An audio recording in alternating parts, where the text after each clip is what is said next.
And the two-point conversion is good.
And that's for the Pirates to take over first down and 10.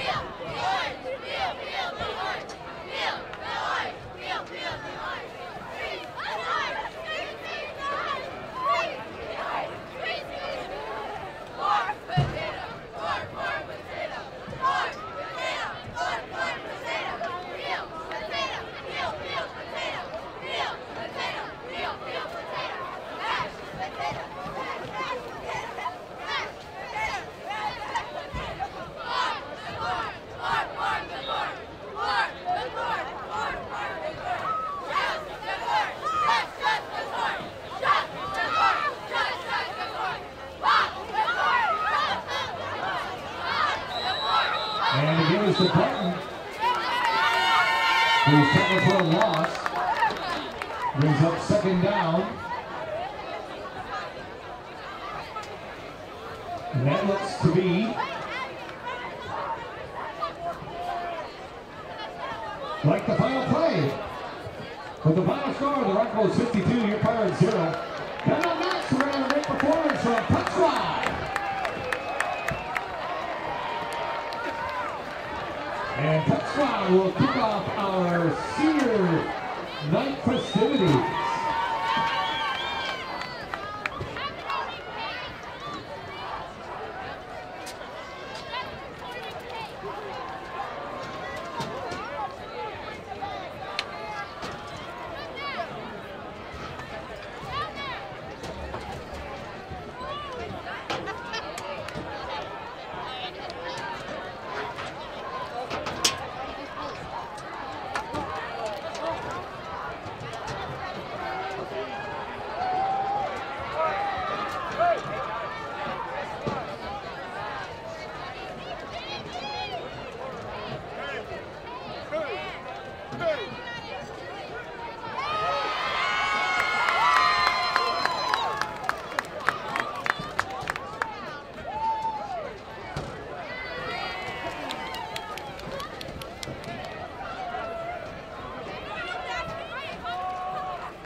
Hey, taking the field right now, put your hands together for Pep Squad.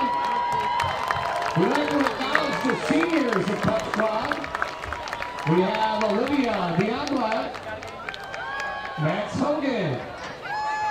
Sarah Pacero, Millie Patel, Lily Smith, Kiera Draganza, and Shirley Williams.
And coming up next, fans, we're going to have our senior night recognition for our football and cheerleading programs.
Palatine.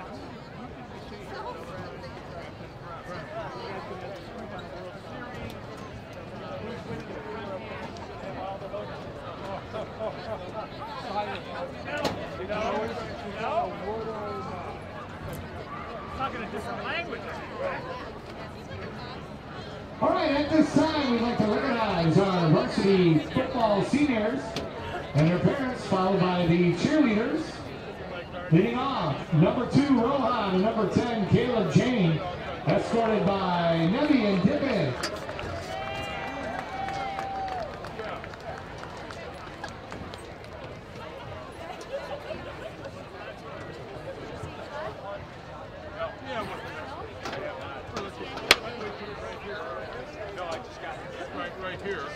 Number 3, Jacob Stark, escorted by Jerry and Jerry. Somebody's going to pick that spot sooner or later. Most of them are fans. Number 4, Denton TJ, escorted by Carissa and Troy.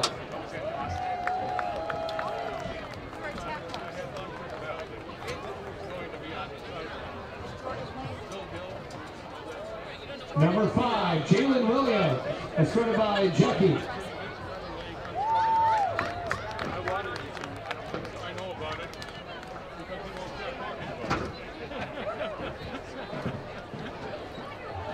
Number 6, Jake Flores, escorted by Nori and Steve.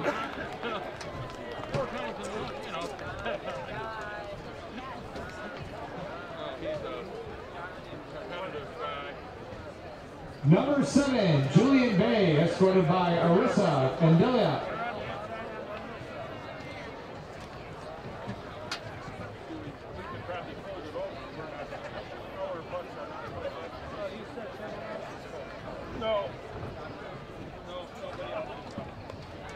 Number 8, Jesse Blake, escorted by Anna and Jesse.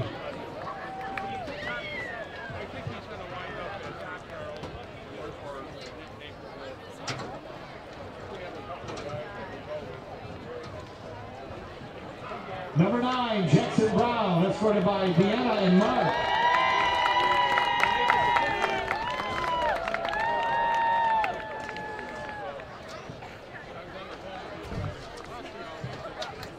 Number 11, Trey Widlowski, escorted by Jen and Bob.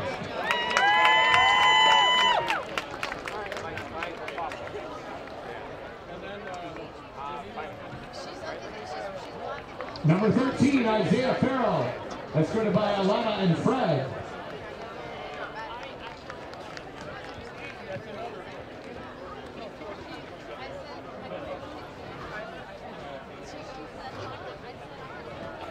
Number 15, Alec Heiser, escorted by Sonia and Derek.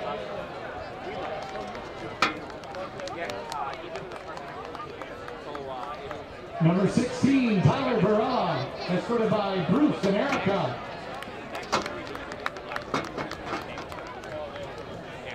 Number 17, Drew Drucky, escorted by Barb and Chad.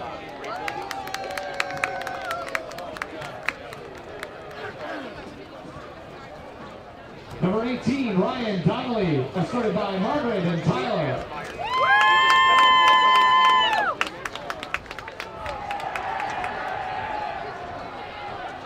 Number 20, Dimitri Smith, escorted by Roger and Rita.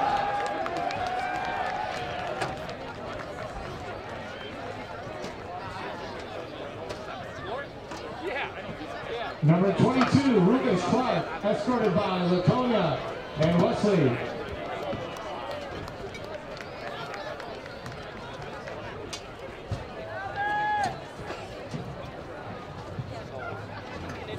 Number 23, Ethan Hunt, escorted by Wanda.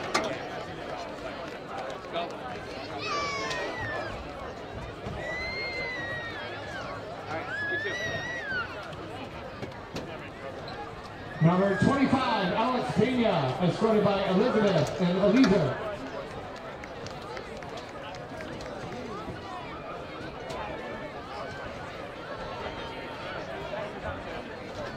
Number 28, Malik Miles, escorted by Jasmine and Mackay.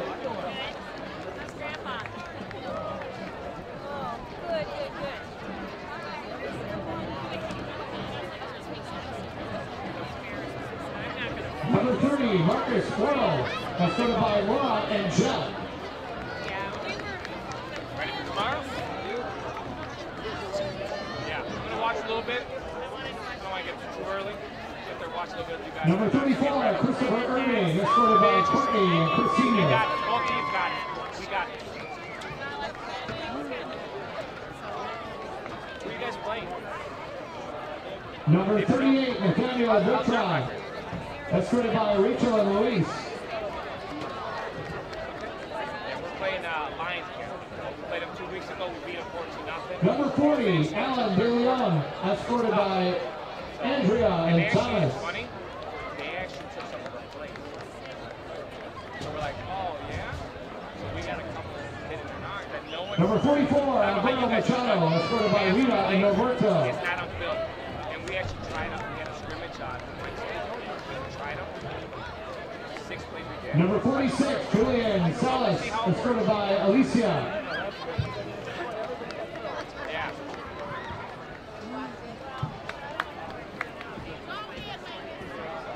Number 51, Frank Stark, escorted by Natalie and Frank.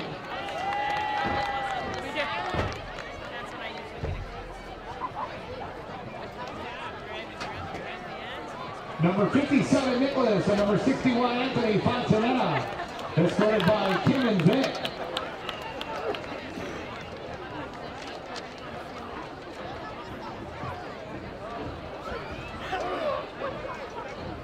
Number 59, Michael Brand, escorted by Leslie and Joe.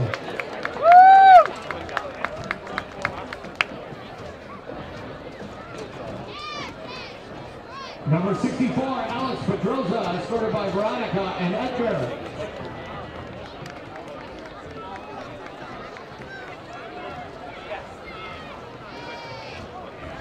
Number 66, Parker Brault, escorted by Amy and David.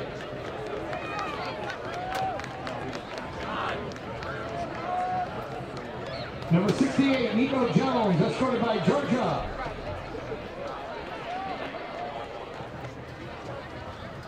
Number 72, Ryan Nallen, escorted by Kim and Dan.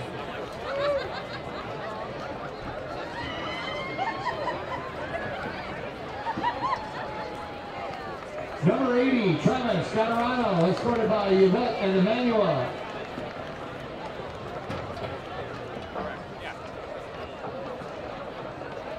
Number 88, Aiden O'Connell, escorted by Jessica and Neil.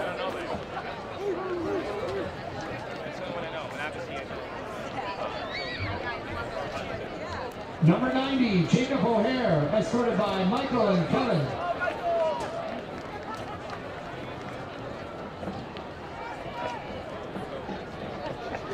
And number 94, Victor Pasillas, escorted by Christina and Victor.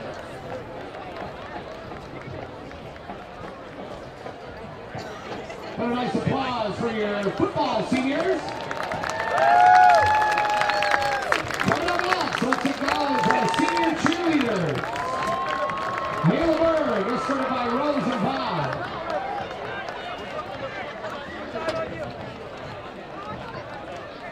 Dylan Dispersia, escorted by Shannon and Jim. She's switching it up today. You're going to be on this side today or switching it up? Brian Giddens, escorted by Nancy. We either Sam brave you Helm, or we escorted by Brooke and Scott. Yeah, we might move you. Kendall Keller, escorted by Tony and Brad.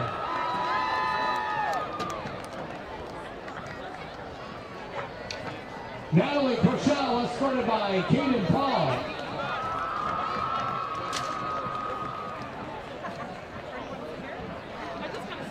Victoria Kuzmi, escorted by Kinga and Paul.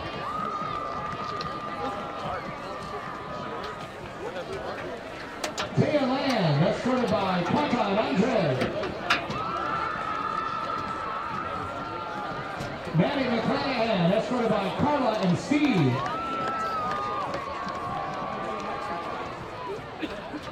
Callum Riley, escorted by Laura and Nick.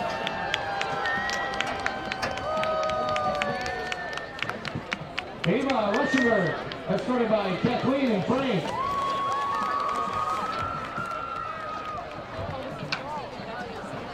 Eric Priscilla, escorted by Coach Ross. Saying that, I'm watching on a big screen.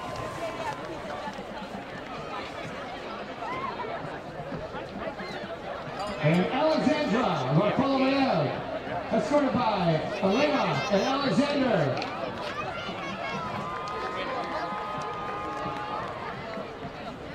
And how about a great hand for our varsity cheerleader seniors and their parents?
Entering the stadium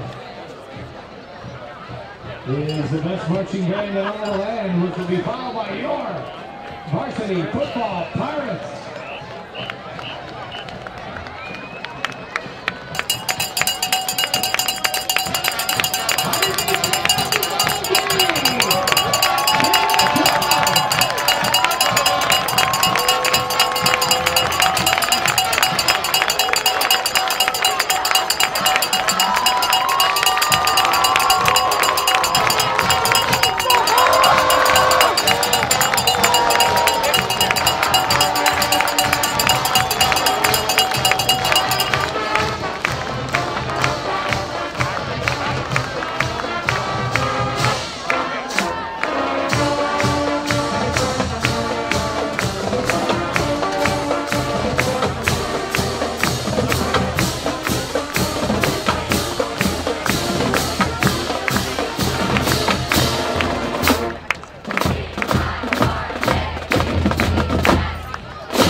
Hi, I'm Paige Janicki, and I'm here with PTV, and I'm here interviewing Mr. Medina.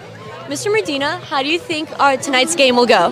Well, I know Barrington's got a tough team. They've beaten some good teams, but really confident what we have here. I know our kids are working hard. They've worked hard all season in the off season, so hoping for a great game and hopefully a Pirate victory. How do you think this past season has went for our Pirates? It's been great. I know we started off with a tough loss, even though we were winning late in the game, but they've been awesome. The kids have worked, like I said, extremely hard, and they've looked really good every single game. The last few games specifically. I'm a big football fan. I don't know if you guys know that, but I'm really excited to see what they do tonight. And how confident are you that we're going to win tonight? I am very confident, is what I'll tell you. Thank you so much. Absolutely. Go Pirates. Hey, sign off. Thank you, and I'm Paige Janicki. Back to you.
We'd like to remind you that all Tier 11 facilities are equipped with life-saving automated external defibrillators or AEDs. The nearest AED here in the stadium is located by your respective concession stand. And on behalf of the administration, faculty, and students of Palatine High School, we welcome you as guests of this game. As Palatine and Barrington are playing this game for the agreement entered into by both schools. The schools are members and have agreed to abide by the Constitution of bylaws of the Illinois High School Association to ensure the highest possible settings of conduct in their NSBUS athletic programs. The officials for tonight's contest have been assigned for approval by both schools. Our officials for today are referee Bill Morris, umpire Kevin Warner, linesman Tom Taylor, line judge Chris Avila, and back judge Derek Lee. Yes, and everyone present today demonstrating attitude of great sportsmanship throughout the contest. No matter what personal feelings and loyalty they have toward one team or the other. From senior cheers, the throwing of objects and verbal indignities directed towards athletes, coaches, or officials have no place in our school athletics. Any spectator not displaying appropriate conduct will be asked to leave the game. Your cooperation is expected and appreciated.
Ladies and gentlemen, at this time, we'll ask everyone to please rise and kindly remove all hats as we join the best marching band in all the land as we honor America with the playing of our national anthem with senior vocalist Kendall Keller.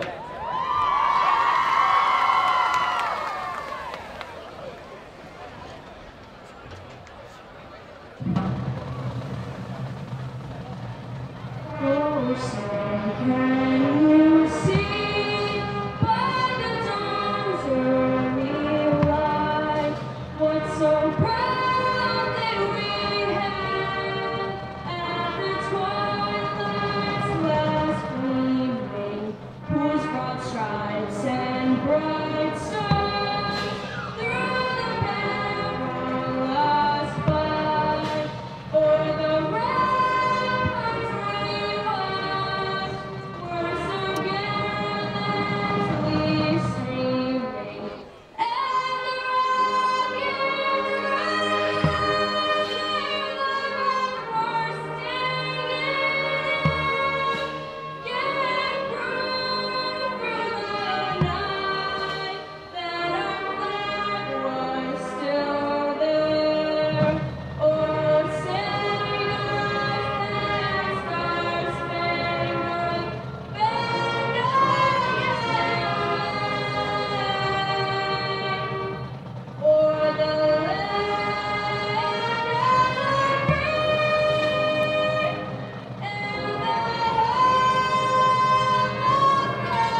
it in between the legs.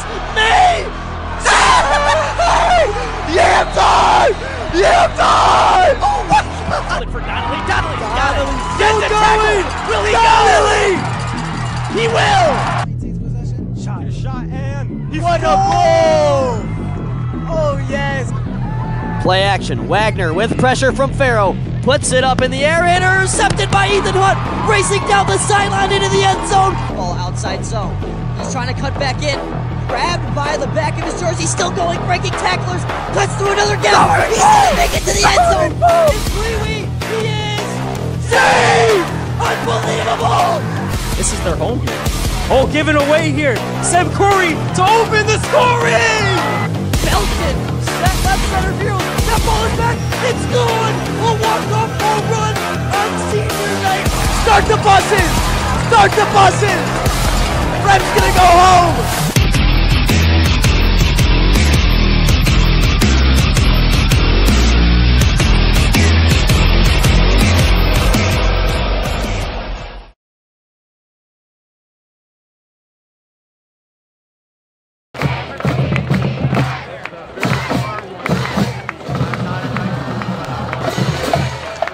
Tyler Schiavone, Ethan Trujillo, live on PHS PTV at Chick Anderson Stadium. It's a pleasure to have you with us on this amazing senior night versus Barrington for your Pirates. Ethan, how you feeling? I'm feeling good. This should be a good matchup. I spoke to Lund earlier this week, said this is a potential playoff game, so big stakes here. Yes, huge stakes. This is essentially, the players have told me, their version of a conference championship. These two teams tied with records 7-1. Both, or at least Barrington has one loss within conference, and then Palatine has 0. Although Barrington will look to change that today. So we'll have to see. Coming up soon, we have the commentators' keys to the game with me and Ethan. I guess you just have to stay tuned to see what's next. Thank you for joining us live on PHS PTV. We'll see you soon.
Upcoming for the Barrington team here. Let's see what they got to send it away.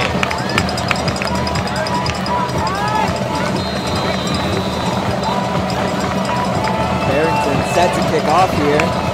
The Phillies send it away, hurtling toward the Palatine end zone. Let's see where it lands. Looks like it'll be Fager fielding it. Taking a huge block in the middle of the field. Down. And well, they figured that one out. We're going to look for our commentator keys to the game.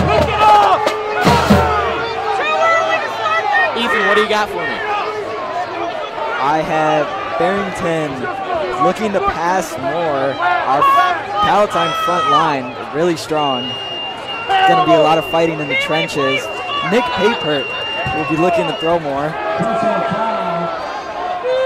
Will Santiago, 15-14 pass yards on the year. Come on, Pirates, step together, go, let's go! We'll be more with a little more on that later. Thank you, Ethan, for that beginning there as we see the Pirates get backed up off the kick after what is most likely deemed unnecessary roughness. Was the roughness unnecessary? It was certainly rough. It was. He got leveled. Here's Santiago with 3 wide receivers to his right. Blake's in the backfield to start the game. A little unusual. Usually see Gaspard here in these spots, especially on the goal line. In the gun is Santiago, pitching it out. Quick screen pass to Fager. See if he can make a move. Barrington defense in pursuit. Fager, we saw a big game from him against Frem. We'll see if he can bring a little bit of that action back home. Certainly.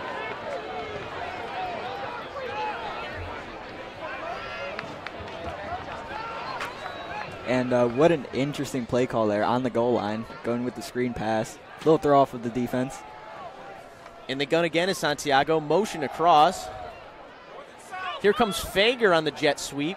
Fager, the ball carrier, makes his way across the 50. Looks like it'll be good enough for a Palatine first down. First shot to the play is a Pirate first down.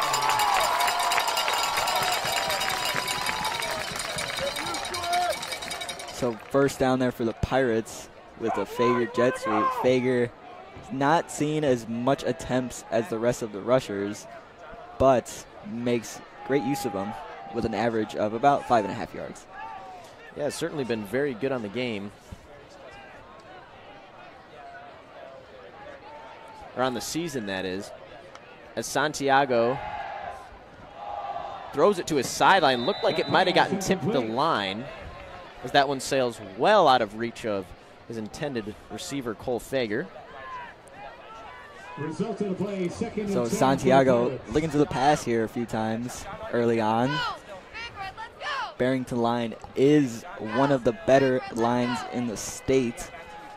About 16 sacks on the season.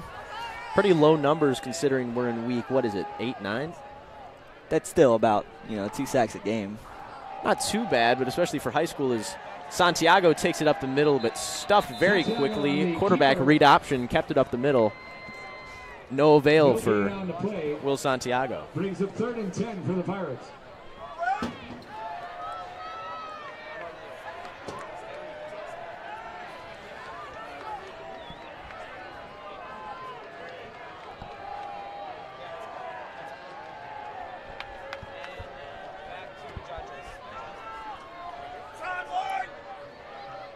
Here comes Cole, or Santi, rather, my apologies. Santiago looks deep downfield. That's Flores, but just dropped. Maybe just beyond his reach. Santiago put too much air under that one. That was a beautiful run there by Flores. Lost his defender, created a lot of separation. And before anyone says anything, yeah, I just had a voice crack. All right, Ethan, you don't have to make fun of me. It's okay. You know what? I was going to push it off to the side, but, now that you're bringing it up. Nope, it's cool. It's fine.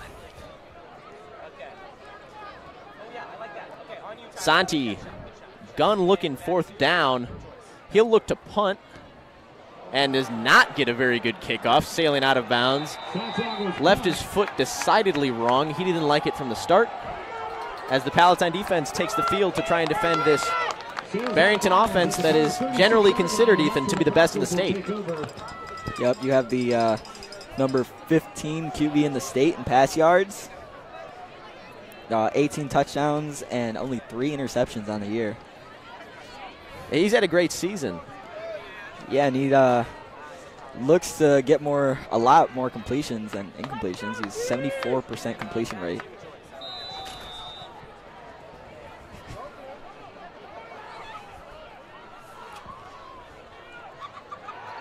Here's Barrington on their first offensive play, looking towards the end zone. What a heck of a grab. Did he clip the pylon? No, he did not, and out of bounds, incomplete. Looked like a little holding there on the defensive part, but refs don't call it, and it is ruled an incompletion.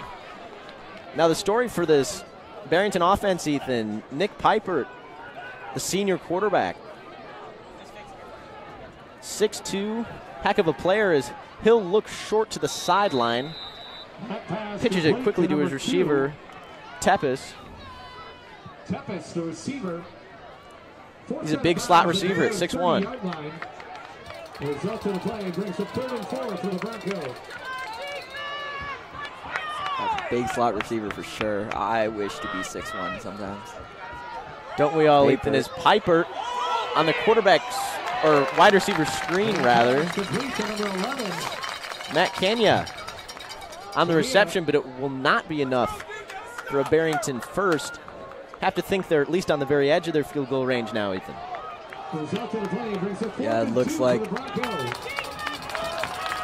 they'll stay out there, try to get the jump on the line. Could be a hard count. It'd be early in the game to go for this. Early in the game, but you know, if it works out in their favor, then that's a big game changer. 13 on the play clock now. As it is snapped by Pipert in the gun, taking it with read option, diving tackle attempt, but Pipert will dive forward. Looks like he'll have just enough for a Barrington first down. Result of the play is a Bronco first down. Pipert picks up the first down with his legs. We'll see if we see that more, as the front line might sometimes force him out. Comes Pipert, quick handoff. Number 3 right up the middle, Calvin Jackson, the senior running back. Calvin Jackson is also ranked in the state, number 10, with 1229 yards on the year. He's certainly the best running back in this MSL West. Yeah, the Palatine line is going to have some troubles stopping him. Cole Fager getting out there in pass coverage. Cole Fager, two-way player. Lund comments on two-way players. He wants his best athletes out on the field at all times. That's Coach Lund, the defensive back coach. He would rather lose the game with his best athletes out there. I don't blame him as Piper looks short. Fager again in coverage. Looks like it will be incomplete. A nice deflection by Cole Fager. Another fourth down for the Phillies. Will they go again? They did it once.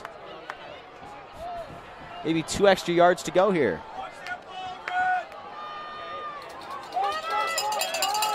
So we'll see if the Pirates can hold that 4th and 6 offense. Barrington showing faith in their offense as Piper in the gun, looks to the sideline, drops. That ball fouls out of bounds, and Palatine's offense is going to retake the field. Looks like Dimitri Smith knocking it out of Barrington's hands there, and a great defensive play. Smith, he's not in as a standard corner on every play, but the senior getting in there, making his time count. It was definitely hyped today when I had him in English class. Is he ever not hyped, though? That's true.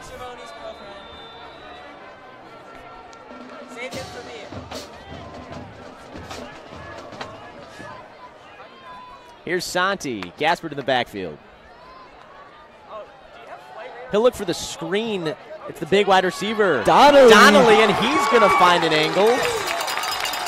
Out of bounds with a healthy Palatine first down. You know, Donnelly held to only 50 yards last game. You know, as I said earlier, he might be a little anxious to get out here and get going again. I would say he needs to carry his momentum.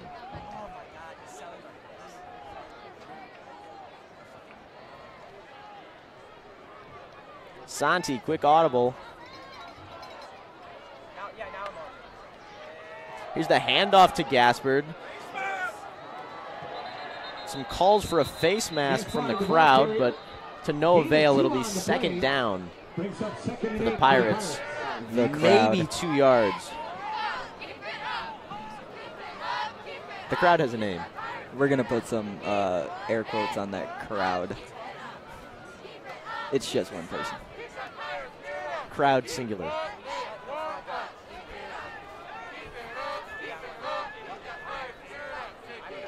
Big Jalen Williams getting out there on the field.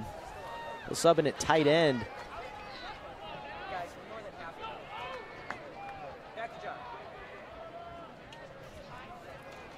Here comes Santi. He's in the gun. Trips left, fake pitch to Gaspard, now rolls out, gets it to Donnelly. Donnelly throws off a man, throws off another. Nice footwork from Ryan Donnelly as he's up with a Palatine first down. Gain of about 17 yards. Donnelly falling in both of his catches. A little trickery there by the offense helped free him, but that extra extra yards after contact really shows how great of a player Donnelly is.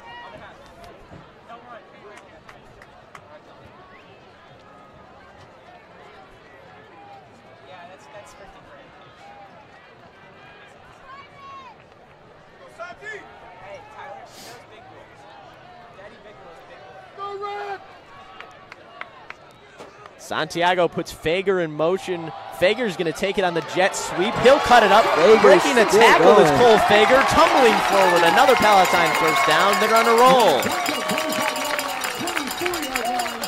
Cole Fager. We just saw him on the defensive side. Now we see him on the offensive side making plays. No rest for Cole Fager. I don't think Cole Fager needs any rest.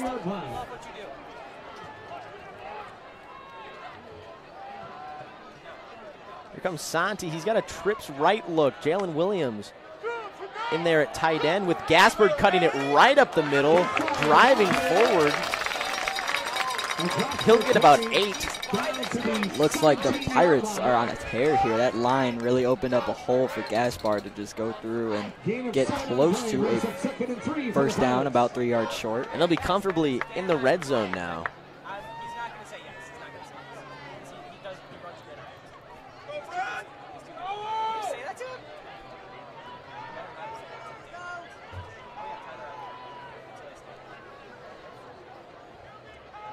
Another trips right look for Santiago. Fakes to Gaspard. It's Santi up the middle, tumbling forward. Santiago.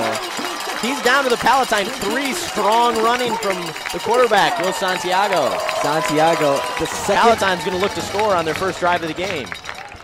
Santiago has the second most rushing attempts on the Palatine team, and we see why there. Here's Gaspard taking it right up the middle. Driving forward is Ray Gaspard. Ray Gaspard's in the end zone. Touchdown, Pirates on the first drive of the game. Looks like the offensive line is feeling a little strong today. A lot of running, and it works there. Yeah, maybe some favorable matchups that the coaches have scouted out, but either way, it's Palatine up 6.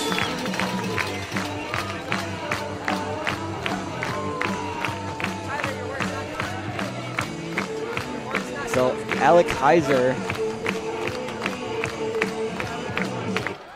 made over 80% of his PATs.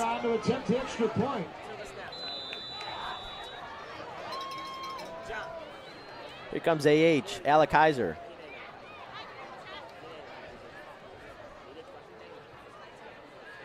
Jackson Brown, the holder. It's up and through. Nice kick from Alec Heiser.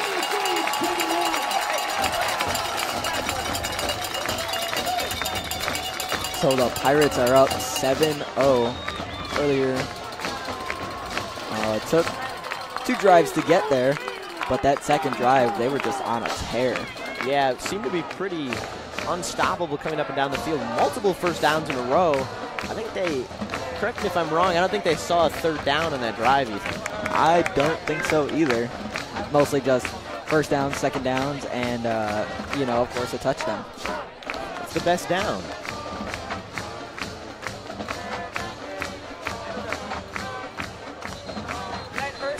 A look inside the Palatine defensive huddle.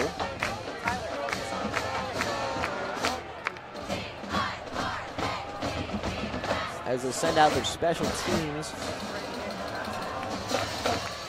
to send this one away. Heiser spearheading him.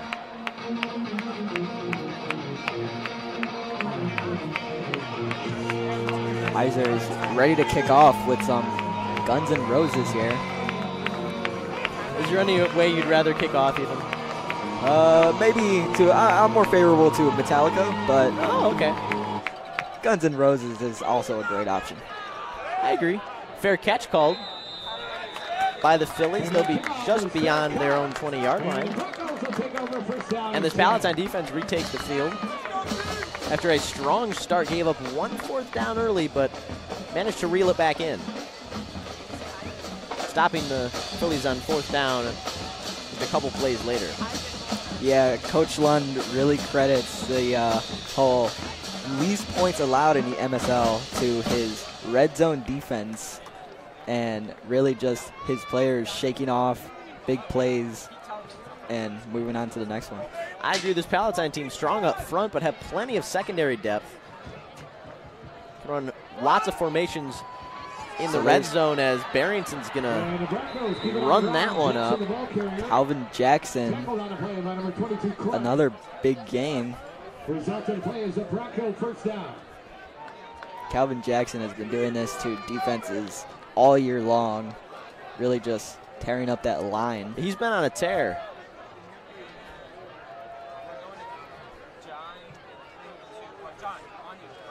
Jackson's still in the backfield. Jackson's going to take it out of the gun, and a nice defensive stop. Jalen Williams on there, along with the rest of his defensive line.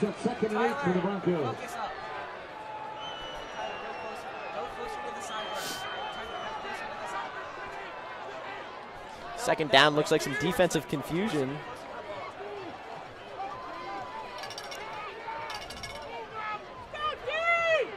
Little motion there. Ball's on the ground. Here comes Jackson Brown. Jackson Brown scoops up the fumble. Jackson Brown, he's at the 10. Jackson Brown stiff arming just out of bounds. Not a pick six for Jackson Brown, but it's just about as good. Just short of the pylon. Forced out of the left sideline. What a play. Fumble recovered by Jackson Brown, taken well within the Barrington red zone.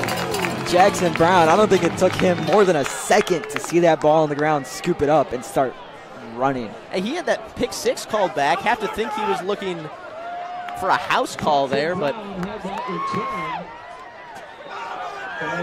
that will be called in. You know, did I jinx him? Did I just jinx him? I think you might have jinxed that a little bit. Because wasn't that technically a forward pass? So wasn't that technically an interception? Well, but if it was a forward pass, it touched the ground first. So if it was a forward pass, I blame myself. Jackson, I'm sorry. I think it might have been the second time. I might have jinxed the first one too. I should just shut up. Jackson Brown, right. Tyler Schiavone, you should find him in school and give him a talking to. Yeah, I wouldn't blame him at all. Honestly, Ethan, if Jackson Brown touches the ball again, just tell me to shut up and you call him. All right? I want that guy to score. I do too. That's second time a big play has been taken away from him in the past what a shame. 2 weeks. At least the crowd's taking it well. Yeah, the crowd is, they are taking it well. A little bit of a flag, and by a little bit of a flag, I mean an entire flag.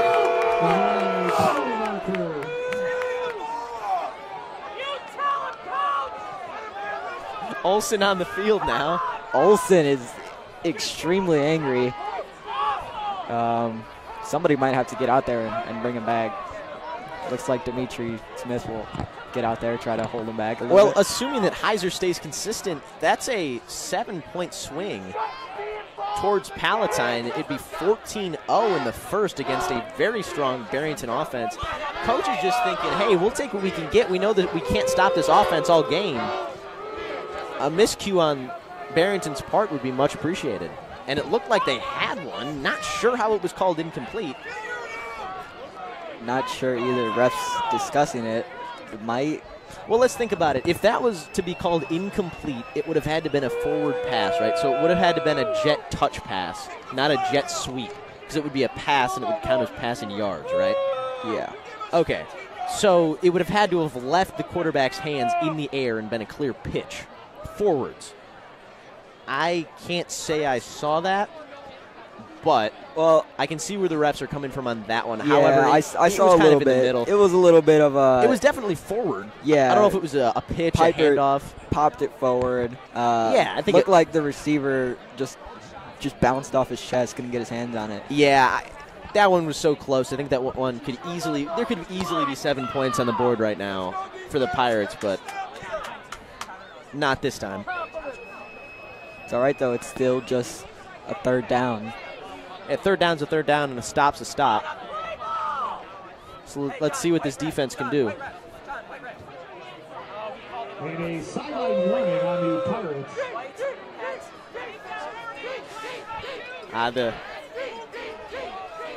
The mythicized sideline warning, Ethan. Yeah, and sideline warning, understandable though. Yeah, I think so. Although that is a good sign for a coach standing up for your team, but now brings up a this big fan section is loud now as they're into this game. Piper in pursuit from Jalen Williams. He's got a head of steam coming down, but it's flung out in the mid-range. A nice pass on the run, crossbody for Piper. That line put some pressure on him, but Piper shook it off, rolled out right, and just threw a straight bullet. Just straight delivered, and that was a great play by the quarterback. He is a St. Thomas commit, D1, showing why there. And so it goes from a 3rd down to a 1st down.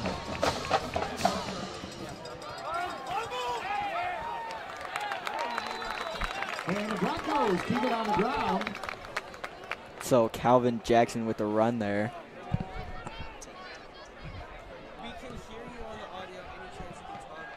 Small gain on the play brings up Short gain of 1. And so the Barrington offense look to go again, hopefully for a bigger gain. This isn't anything. Jackson going again, brought down quickly. Jackson, the ball carrier, makes her way down to about the 38-yard line of the Pirates. Result of the play brings up 3rd and 7 for the Broncos. So obviously Palatine's defensive morale may be a little shaken up. They allowed a big 3rd down conversion. But hey, at least they got some rest after that talk with the referees. Everyone's a little bit more fresh now as Piper drops back in the gun. A Palatine blitz coming, knocked out, incomplete. Big hit there. And the ball comes just flying out. Alex Pena coming in at linebacker, lowering the shoulder, popping the ball out, forcing the incompletion. Pena, if I remember correctly, going to the Marine Corps after high school. You know anyone else who's going to the Marine Corps, Ethan? Not one clue, Tyler. No. Hopefully he'll be joining me June 9th, 2025. That'd be cool, right? Come from the same school? That'd be pretty cool. That would be pretty cool. Piper in the gun. He'll look. Deep shot, Piper, just too far. Widlowski in coverage. And Palatine's going to retake the field. 2 failed 4th down conversions for Barrington in the 1st quarter. We've got 2 minutes left in it. Palatine defense stepping up after the overturned call. Widlowski, coverage linebacker, showing his skills off there.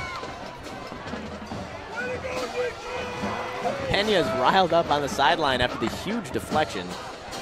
I would be too. That was a loud. It was a nice hit. It was a football play. Got his helmet on the ball. Helmet on the ball and his shoulder just through the receiver.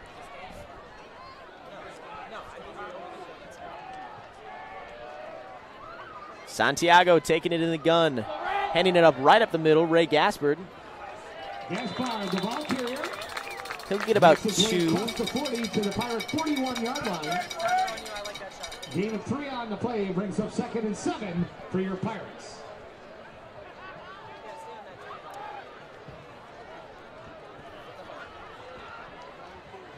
Here comes Jesse Blake in for Gaspard. A little bit of a 2-headed dragon running back attack. As he'll line up outside in 5 wide. Empty backfield for Santiago there. Look for Blake to run a route. He's got speed. Santi, empty set. 2nd down. Out to Fager. Blake's going to block. Fager's going to cut it toward his own sideline. Fager might have an ankle. Is anyone going to get him? At the 10-yard line is Cole Fager and in the end zone. Cole Fager.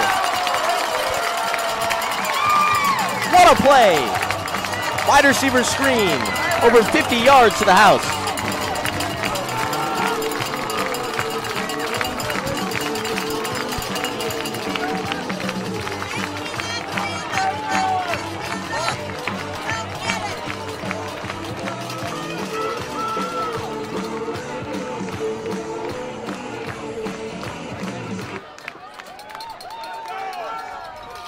So Cole Fager, touchdown there showing off some speed and just great blocking on the play there too.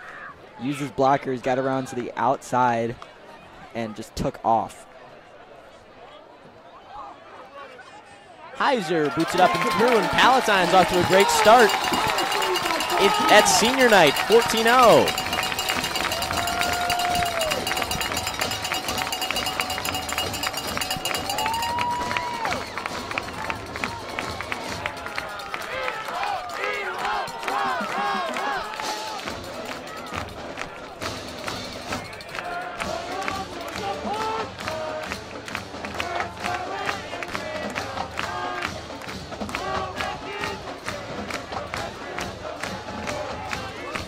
Look on the sideline now. It's like Richter and Olsen talking it over.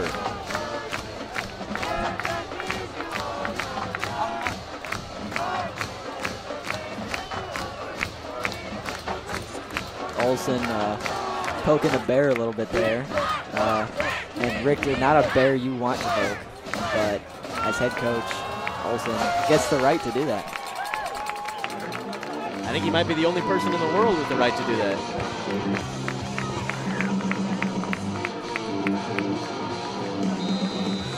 So Alec Heiser gonna boot it away. Let's see what kind of power Heiser can put under this one. It'll be a sky kick. Fair catch. I didn't really see a fair catch. I didn't either, but I gotta be honest, I wasn't looking. So I'm gonna, yeah, it was a fair catch.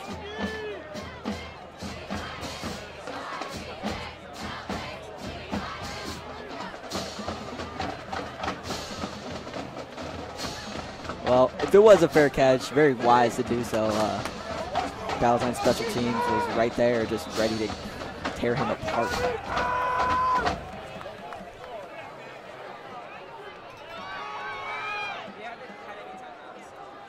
Pipert hands it off in the double running back set. Pretty good run right up the middle for number 22. That's Zane M., the DB, taking the carry. Keep it on the ground. Looks like another two-way player in this game. Bronco first down. Yep, lots of two-way players in this game. It'll be first down and 10. Ball spotted at the Bronco 41-yard line.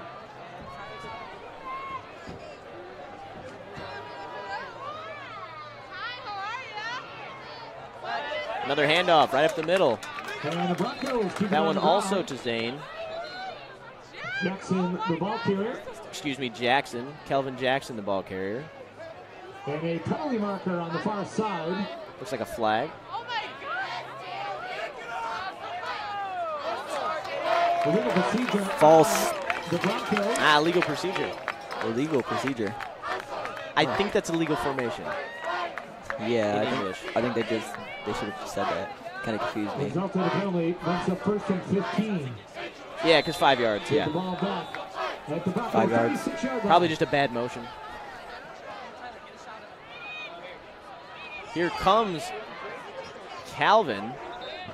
Jackson, the ball carrier. So He's going to get back just about to the line. Widlowski. of scrimmage. it's like Widlowski pushes him out of bounds. Jackson picks up some of the lost yardage.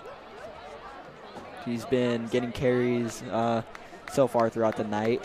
His play clock looks like it's going to run out.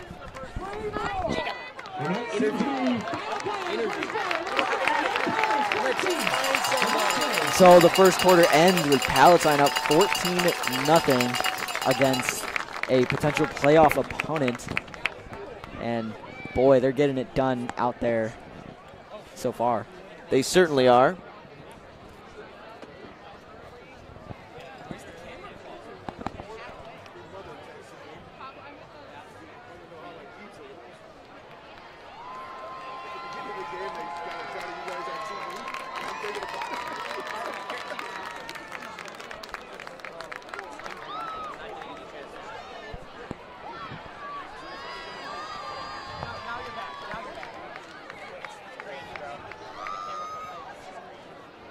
So as we wait for this first quarter to go, Tyler, what are you What are you liking so far?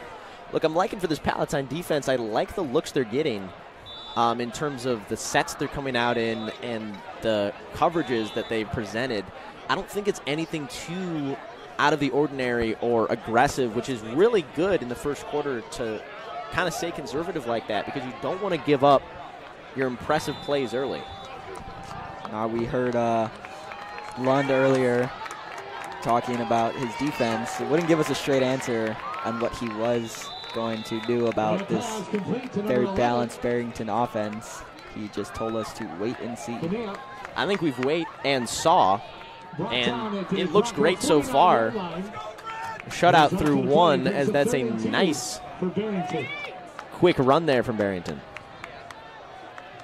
And I quote Richter and Awanio, crediting the defense to Hall of Famer Sergio Lund.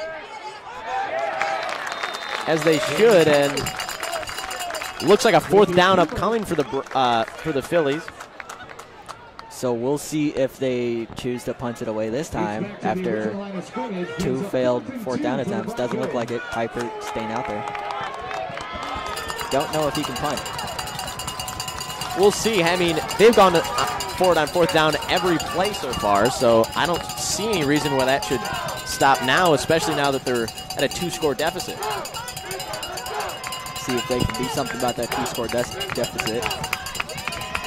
About 2 yards to go. They're certainly going to try. Play clock is winding 3 down. on the clock. Looks like a definite timeout. It is a timeout, Barrington. And there's a timeout on the field. Broncos call timeout.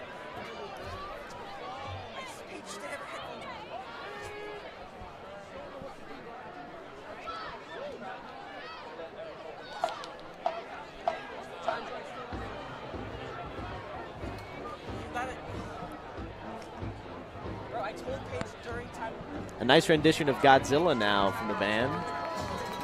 It's one of their favorite sideline tunes.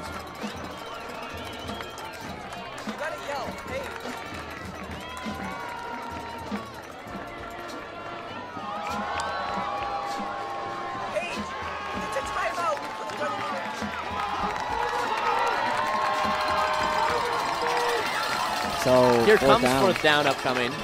It does look like a punt team out there. I can't say I trust that. No, they've gone on it. They've gone for it every time.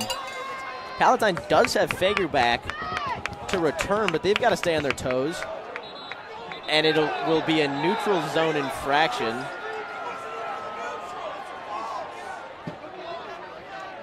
So a flag against the Palatine defense gives the Broncos a first down. Crowd showing displeasure. But we're not on the field, so can't give you. Also, I don't know what you're talking about. This crowd is happy-go-lucky, Ethan. I think you're giving them a bad rap. You know what? You're right. I should be giving them more credit. They've loved every bit of this game. Very understanding. As Piper takes it outside on the quarterback, Reed stumbling forward. He's got about 7. Piper showing off some speed there, making some defenders miss tackles. On the play brings up 2nd and 4 for the Broncos.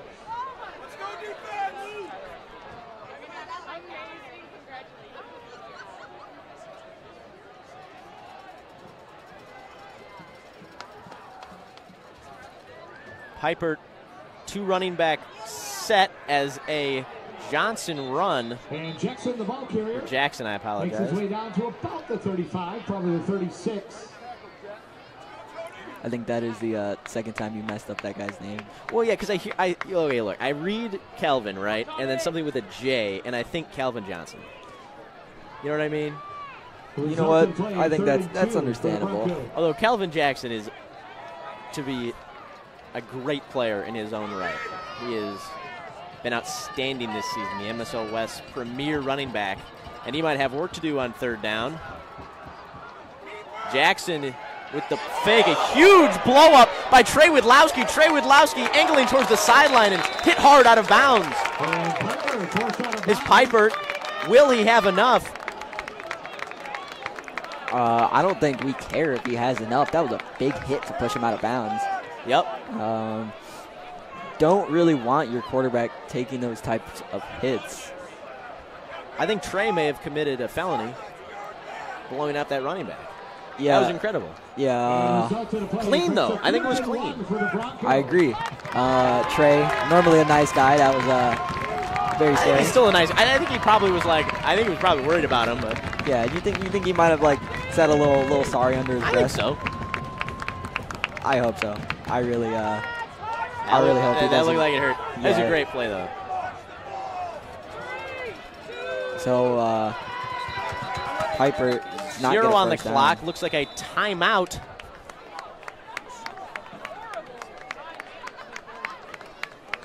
For Barrington.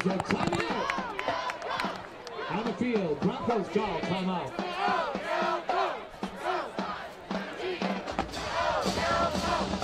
We'll take a short break here on PHS PTV.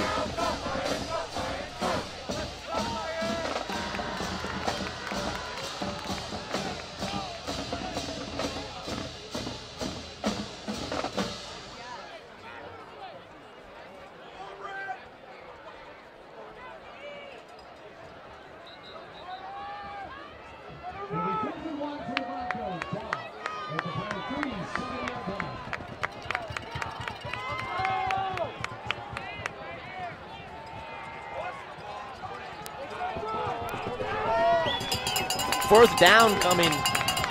And looks like about 1.5 yards to go.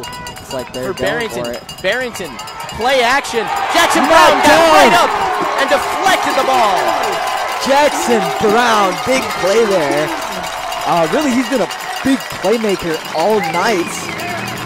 As we see there, he knocks the ball away and prevents a potential first down. You think it's safe? Can I talk, you think? Are we safe? Could they still call a flag? I think it's you can talk Brown. now. Okay. Looks like the offense is out on the field. Okay. All right. Glad I didn't screw that one up for him. I'm glad too. I think Jackson Brown deserved a big play there. I think he did too.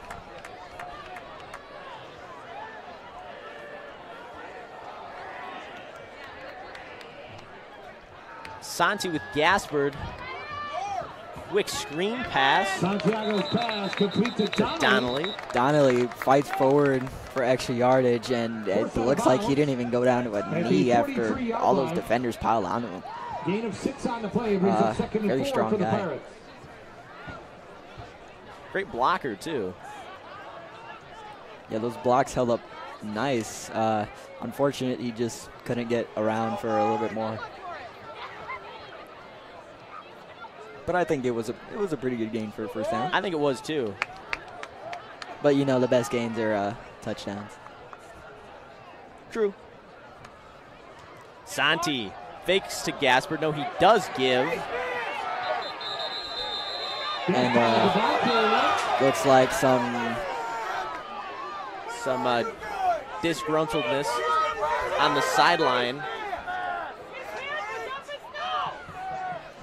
As maybe a missed face mask, although we'll never really be sure. And the Pirates driven back to so no flags there.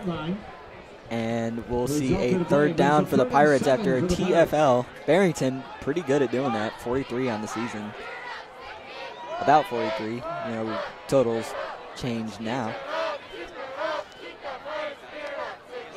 Santiago looking to throw. Rolling around on the...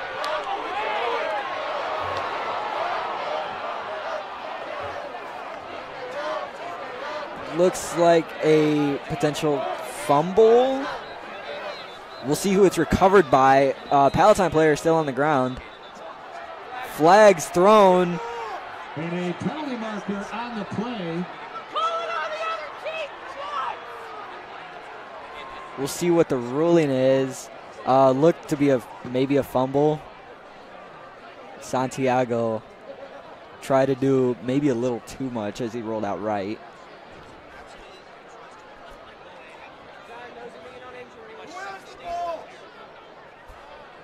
waiting for the ruling on the field. Offense is still out there.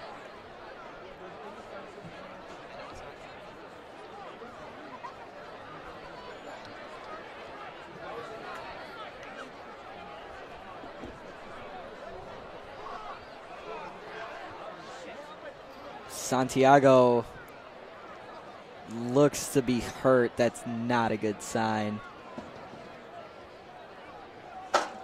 Being escorted off by trainers, not very happy.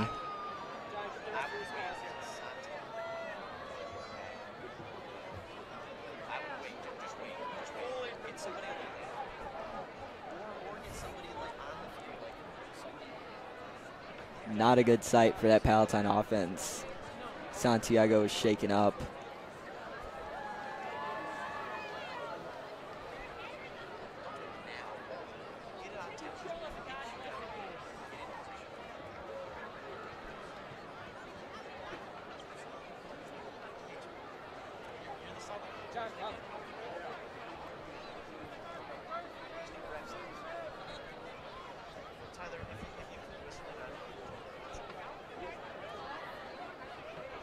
Dead ball on sportsmanlike conduct against the Pirates. Flag was thrown on the Pirates and unsportsmanlike conduct. No ruling on who has the ball yet. It looks to be Pirates' ball as the offense gets back out there.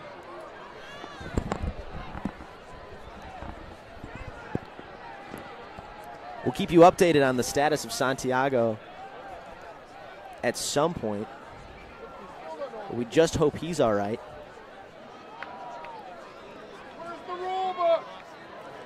Looks like some adrenaline keeping him afloat on the sideline. But he's got to be in some pretty serious pain. Yeah, I can't tell exactly what happened to him.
But the Pirates recovered the ball.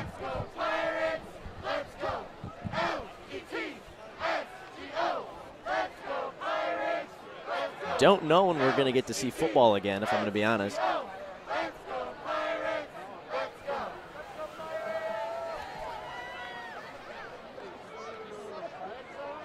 Tyler Varela next in line after Santiago. He's the second string. And Santi's just going to make sure he's got to be all right. Well, we'll see if we see any football. With Varela, as we're still waiting, they move the chains back. And it is 1st and 10 for the Pirates. A little confused on how a 1st and 10 happened. But that's all right. As it'll be Gaspard lowering his shoulder, and there's some life back in this Palatine crowd. First down for the Pirates. Gaspard trying to bring some more out back. Looks like another penalty. This crowd might revolt. I think the at crowd some will point. start rushing the field. I have to say, I've never seen a more unhappy crowd for a 14-0 ball game. You know, Tyler, I don't know what you're talking about. I think the crowd is pretty happy. You're right. I'm selling them short. Against Looks the like Pirates. DT, the cornerback in there. He used to play quarter. Okay, now I remember. DT did used to play quarterback. We'll see if they use him here.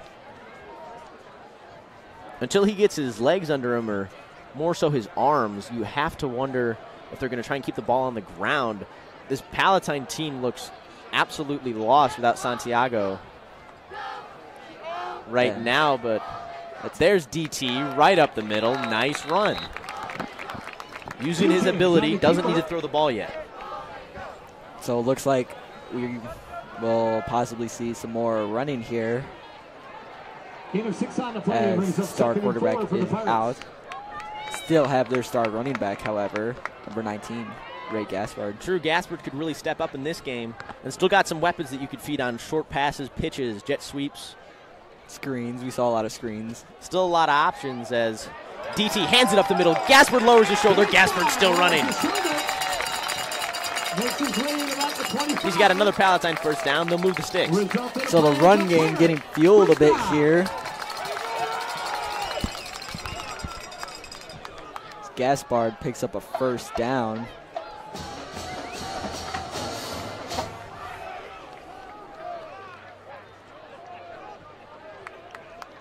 Glad to see we're playing football again as DT rallies his troops. He's saying, hey, we got some momentum here. We got to keep it up. Still don't know how they ended up with a first down and 10. Maybe it was really obvious. I couldn't tell you. I could not tell you either, but I am not complaining. DT fakes it. Now he'll throw to Fager. Too far. Too far in front. The first pass attempt for DT. Sails incomplete. So we'll see him attempt his first pass and maybe still getting a little warmed up. Yeah, and I don't blame him. He's basically played pure safety these past few years. It's going to be a big challenge for the Pirates in terms of the quarterback situation. If DT can pull this off, he might be the hero of this game. Well, the Pirates really do need a hero, even though they're up 14-0. Broncos are still a very strong team. Gaspard, he's going to cut it outside. Looking for more. He might be just short of a first. Yes, by about 2 yards. Third down coming for the Pirates. The line and the running backs really stepping up in the absence of Santiago. Although the line has been strong all game. That they have. They'll need to be even stronger as Gaspard's going to take it. Stretch forward. First down, Pirates. Ray Gaspard already feeling the impact of a heavier workload, but he stretches forward. See,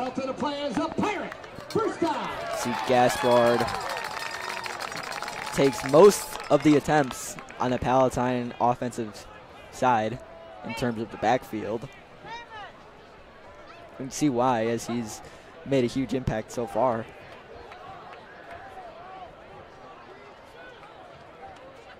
Here's DT in the gun. He's going to fake the handoff, take it himself for a short gain.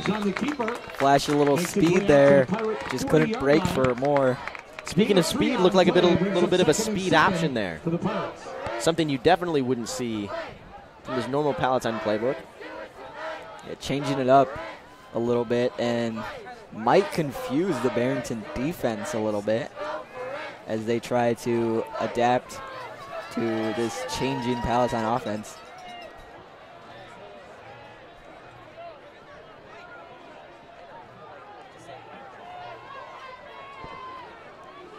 So Gaspard off, Fager in the backfield.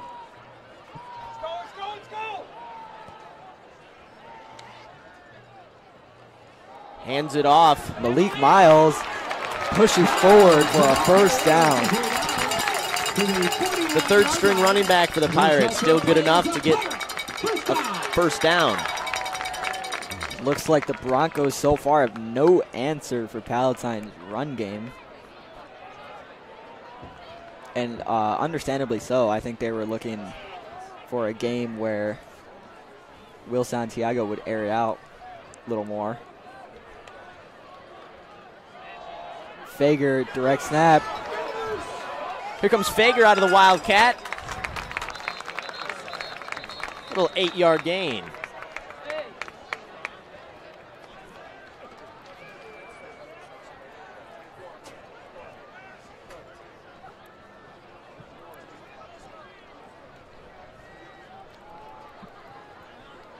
So we'll see the Pirates look at a 2nd down and 3. And I think I can guess what they're going to do with the ball here.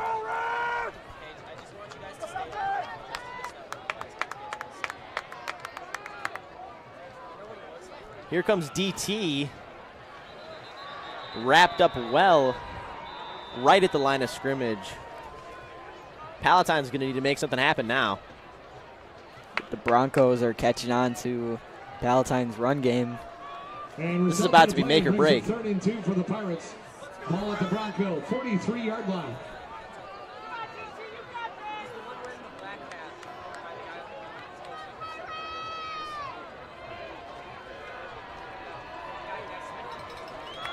So we'll see the Pirates' 3rd down attempt. Looks like a neutral zone, and it will be. A flag falls. Well, that's one way to get a 1st down. Look, when you're starting quarterbacks out, you got to do what you got to do, and that'll certainly move the sticks for the Pirates. Yep, we've seen that type of trickery all season long, and it works there again.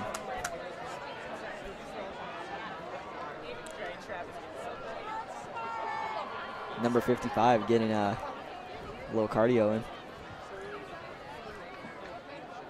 Love to see the big boys rumble. Speaking of big boys, this O-line's been fantastic. They've carried this offense up the field. And they've burned a lot of clock on their way. Not a bad thing when you're up 2 scores.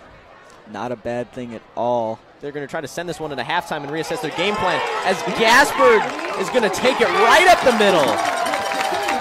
Gaspard is not slowing down at all. He's just on fire. Tough running, Ray Gaspard. Gain of 9 on the play brings up 2nd and 1 for the Pirates. Little short of a 1st down.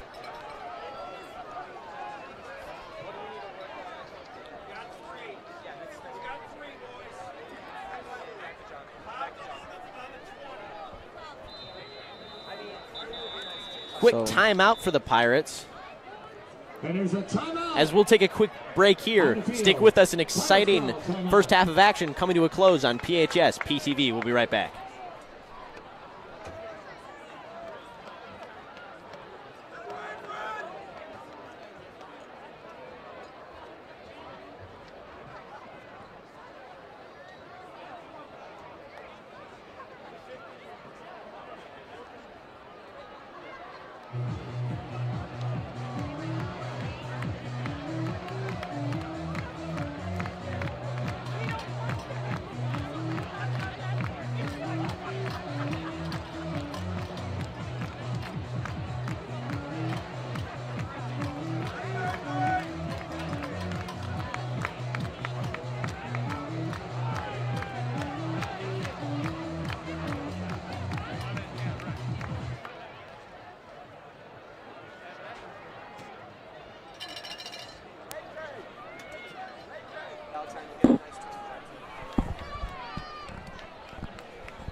So Palatine looking at a 2nd down here.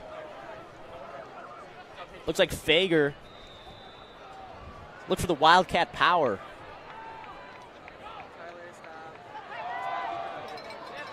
Wow, Here comes Fager. He's cutting towards the sideline. Fager might have a route to the end zone. He will! One-way ticket. Cole Fager. Huge play. Cole Fager's 2nd touchdown of the game. That O-line looking really strong so far. They open it up for him to just roll through the Barrington secondary for a touchdown. No passing, no problem as the Palatine Pirates are back in the end zone. They're looking to take a 21-0 lead. Yep, just about one pass attempt.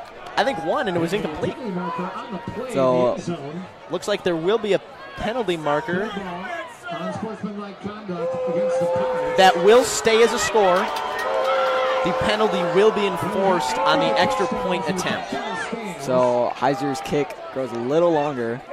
Oh my God, he's a kid. Let him have fun. The pros do it. They get paid. Come on. Heiser on to attempt the extra point. I mean, yeah. Yeah. I mean, it's true. I don't know if anyone heard that, but yeah. Let the boys have a little fun. Yeah. They work hard.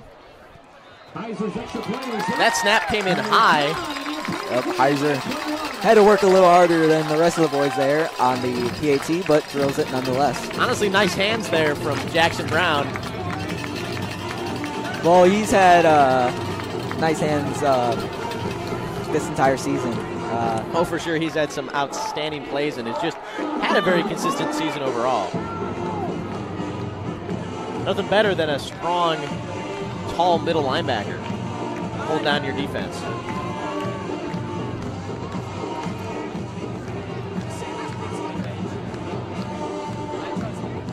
So the Palatine offense adapts well with Santiago's absence. Looks like now he has a arm brace on that arm. Yeah, that is looking like a rake, most likely. Not good. He's not coming back into this game. No, out of the pads. He is staying out for the rest of this game. Though, my goodness, how is he still standing? With that severe of an injury, it's got to be terrible pain for Santiago. He's putting on a brave face for his teammates. That's a great team player right there. Yep. First thing he did when he got back to the sideline is go dap his boys up. Let him know that unsportsmanlike they still got to play conduct football. Will be enforced on the kickoff. Ah, okay. You were wrong, Tyler. Yeah, well, that wouldn't be the first time. Or the last. Still boots it a good distance. It's fielded around the 30, and the Palatine special teams gets right on it. So maybe 5 extra yards. And that's when the Broncos will take over. For Barrington. How this defense been playing, I don't think they really mind. Nope. They get out there and they just don't care where that ball is. Besides, making sure that it doesn't get in the Barrington's hands. Certainly going to be their point of emphasis. It looks like Widlowski out in slot coverage now. Fake handoff. Paper rolling out. He'll roll. Huge hit on the sideline. Widlowski got right in there, but does prevent the first down. It'll be second and short. Brings up 2nd and 1 for Barrington. So Trey Widlowski, great recognition on that play. Didn't quite get there fast enough. Neppert just gets out of the clutches of Jalen Williams and now pushed out of bounds. And that pass complete to number 2. Looks like in the face of big Jalen Williams, he gets a completion.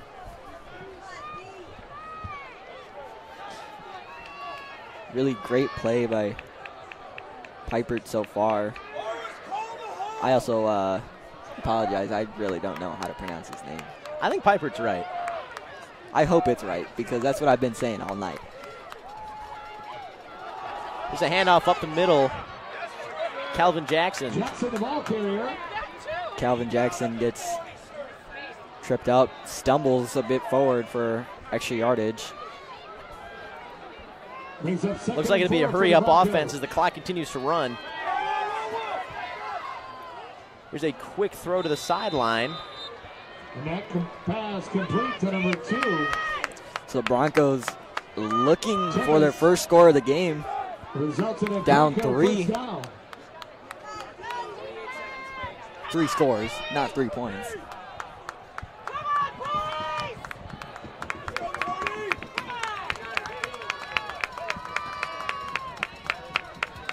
see how this Pirates defense takes a stand against a Barrington offense that is very fired up right now. Handoff right up the middle to Calvin Jackson. Calvin Jackson still pushing. No whistle blown and finally dead. Blown dead, but big gain there by Calvin Jackson. Result of the play is a Bronco first down. This Bronco defense suddenly has life, or offense rather. Kind of more how we expected them to be coming into this game. Yeah, it took a little bit to get there, but Pipert rolls out, chucks toward his own end zone. It's caught And that pass complete on about the to 4. the Pirate 4-yard line. Barrington offense is Result on a of the play roll is a right first now. and goal for the Broncos. Looking at 1st and goal. And very dangerous here in the red zone. 46 points a game. That's a lot of touchdowns. Here comes Pipert. He's going to look to find pay dirt for the first time. Dropping back, slinging towards the end zone, off the ground, incomplete. Little behind his receiver as he tried to make a sliding grab. Didn't work out. We'll see what they come up with now. Still quite a few downs to go to put some points on the board. Ian Tepes was his intended receiver. That's been his favorite target tonight. As 2nd down upcoming, we get to see some of that aforementioned Palatine red zone defense. As it's up the middle for Pipert. Pipert fighting forward towards the goal line. They'll have to spot this one. Looks like no touchdown, but very, very close. I think somebody just needs to blow on that ball, and it'll roll forward into the end zone. On the field. It'll be a timeout Barrington as Palatine's going to look to make a goal line stand. We'll see if they can get it done. That red zone defense credited very much by Lund, Coach Lund.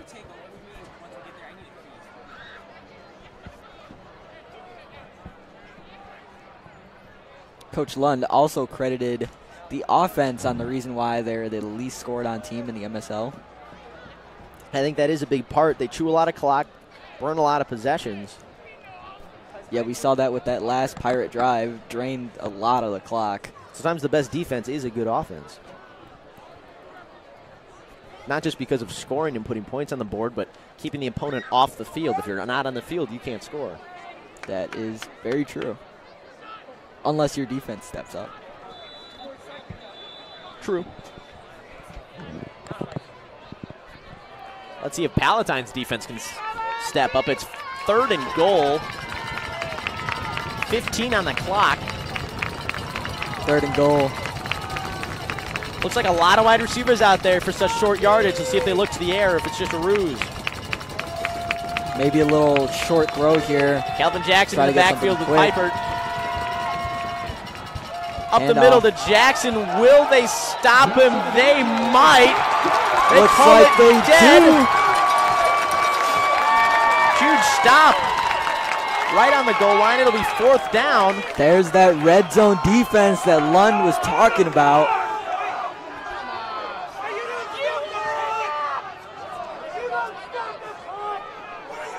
That clock should run. Clock should be running right now. Not sure why it's not. Looks like they let it run out, and the Pirates make a goal line stand at the end of the 1st half. That's a heck of a half for the Palatine Pirates. That's a heck of a half for the Pirate defense. That it was a shutout through 2 quarters.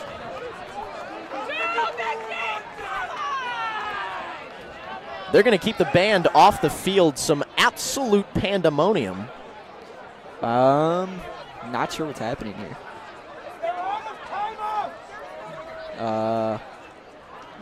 Broncos have no timeouts. Or rather had no timeouts, but they called a signature phantom timeout. They all reused all three. The, Out.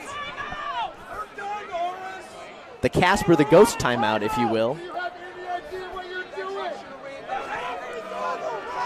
The stealth timeout. Yeah. I could go on forever. Just keep coming up with them. Secret agent timeout.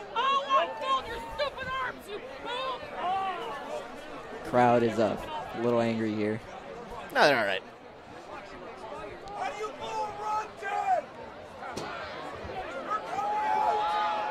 Here comes Barrington's offense. So Pirates defense having to trot out one more time for some unknown reason. Zero's on the clock, zero's on the play clock. You know, I was told coming into this. I'm seeing goose eggs all around. I was told coming into this that I should not criticize the refs, but that you were. I'm gonna criticize it a little bit here. Barrington has no timeouts. The clock ran dead. Clock is dead. This first half should be over. Ethan, there are zeros on the clock. There's zeros on the play clock. I'm a little confused here. Not sure what's happening. At least Richter's happy about it. I'm not sure if Richter's happy. What are you talking about? So the Pirates will look to stop Barrington's offense one more time. Still all zeros on the clock. I haven't seen a play of football in what feels like a month. And Piper is going to look to get in the gun. At this point, I would rather them just snap the ball and get this over with. Send us into half. The officials are putting 8 seconds back. 8 seconds on the clock. I'm a little speechless right now.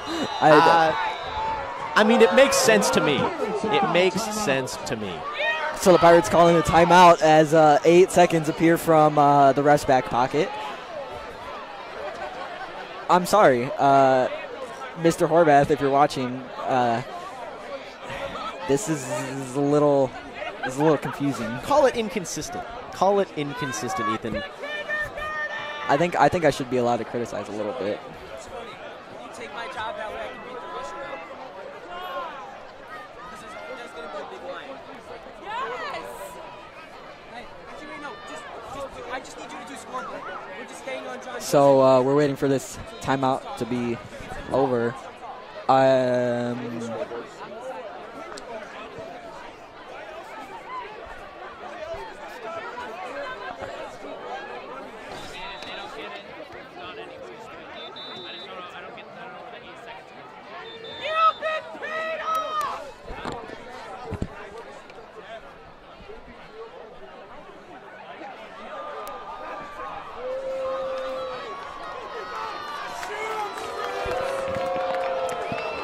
Here comes Barrington.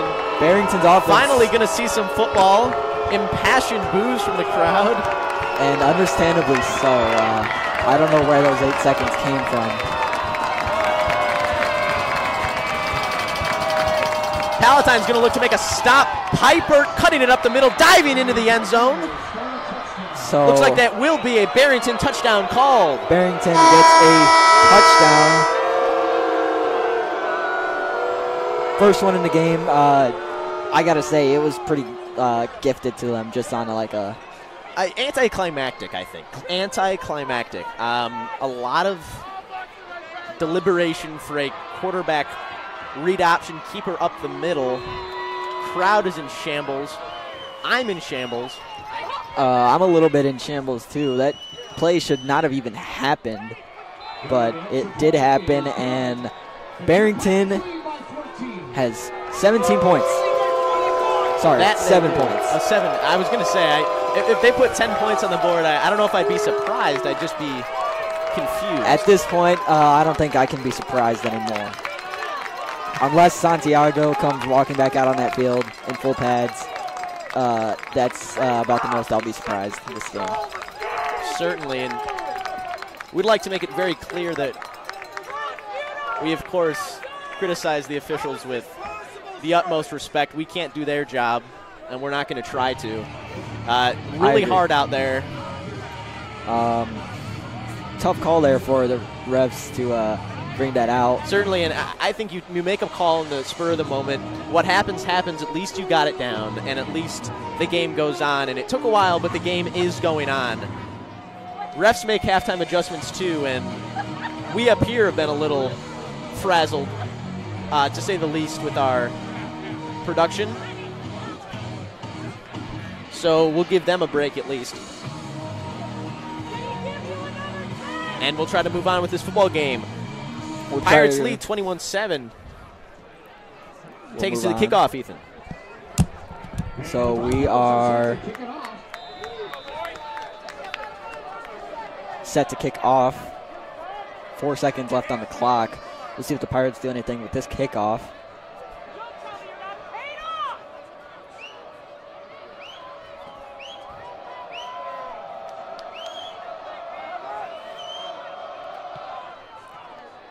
So a short kick here. A little bit of a straight kick.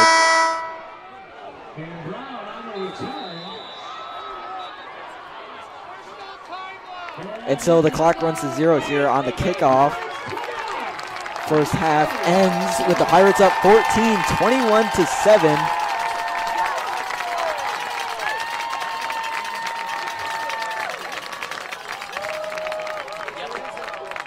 As we'll cut to. How do you think the first half went? Well, the first half went almost as planned. Unfortunately, we had an injury to our quarterback, but you know what? This is a senior game, and our kids are going to rally around our senior group, and we're going to be just fine. Feel confident at this point. Nice. What are some things that you think we can improve on? Well, you know what? I think just in the second half, we got to play a little bit better in the passing game, but we'll settle in, and we'll make some adjustments at half and be in good shape. Are you ready to kick some Bronco butt? Absolutely. Yep. Looking forward to the second half. Thank you. All right. Thank you. All right. Back to you guys.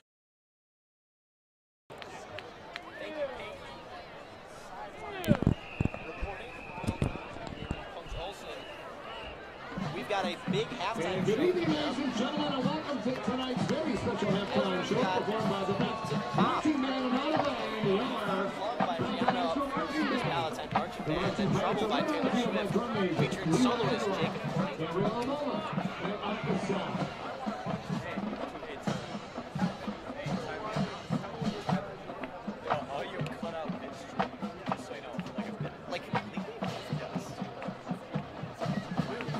We will be back with more after the half.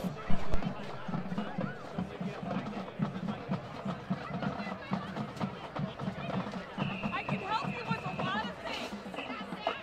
He's not here. He's over here.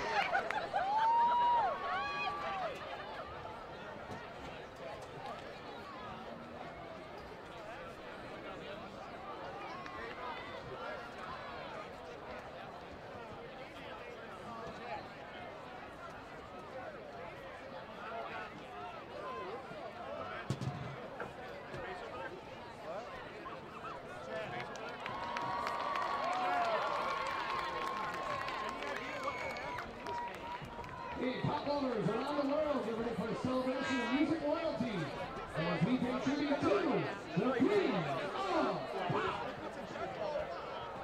And tonight we're going to be bringing you a lineup of iconic performers. We got Taylor Swift and Britney Spears. They rule the airwaves with countless songs which feature time We Found Love, I Knew You Were in Trouble, featuring Junior, Jacob Corney, and Toxic.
with the next two signs will be back to 2004. The first will feature varsity Ponds, who's in the fourth of the Killers, Mr. Blake South.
The next song features another trio of Beyonce as varsity Joker, Crazy in Love.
Wheeler Adderall, Emily McCullough, Brooklyn Kurnow, Riley Tuck, Claudia Budget, Jake Gates Eller, Jessica Gonzalez, Lily Grant, Aaron Harris, Molly Huber, Alejandra Enid, Amanda Johnson, Elena Land, Jackie Martinez, Monse Martinez, Elise Mattis,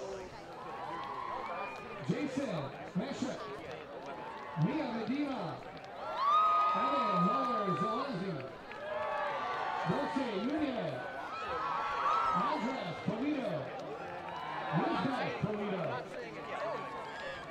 Kara Reddy, Cindy Reyes, Mona Rungi, Candy Salgado, Santiago Sanchez, Jenna Short, Say Segundo, Josh Singh, Jasmine Tapia, Olivia Tracker, Alka Saw, Betsy Vargas Carrillo, Thomas Vasquez, Anna Velasquez, and Julia Zeiger.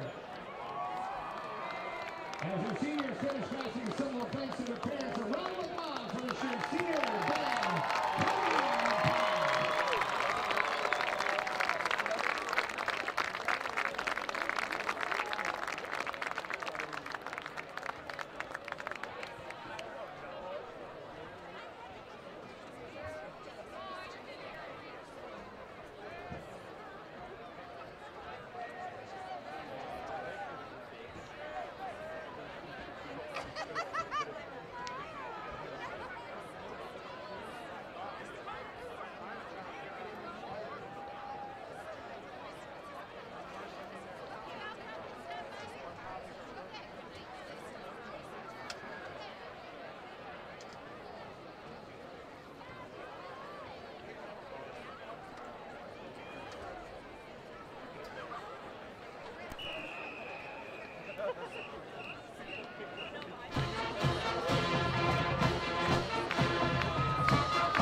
Second half upcoming here on PHS PTV.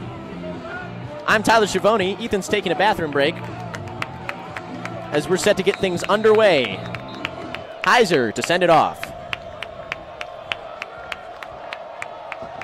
Sky kick for Heiser, angling towards his right sideline and quickly stepped out of bounds by the Broncos. We had an interesting first half, to say the least.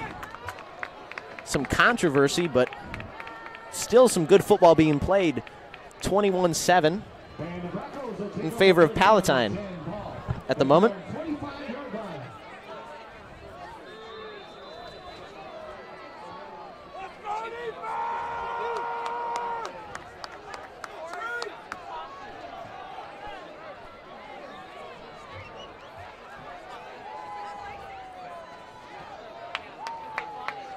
Here comes Barrington on their first drive, handing it to Jackson. Jackson's going to find a lane right up the middle. That's a gain of about 13.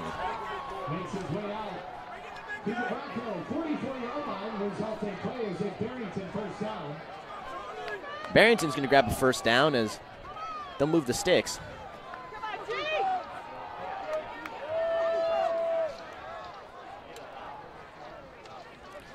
Piper in the gun, hands it to Jackson again. Easy hit and a pretty decent lick at that.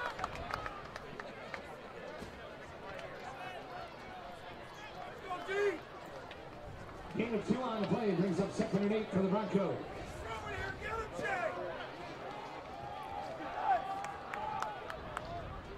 Play action. Little dump off. Looking for a hold from and on Widlowski. Penalty marker on the play. Get better, call it on the right team. And it's holding against the Broncos. Looks like a Broncos holding. This Palatine crowd may be able to sleep at night.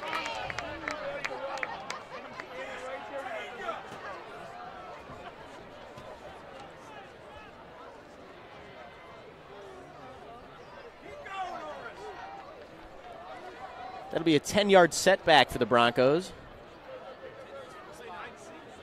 10 yards from the spot of the foul. A great point, Mr. Jacob Jordan.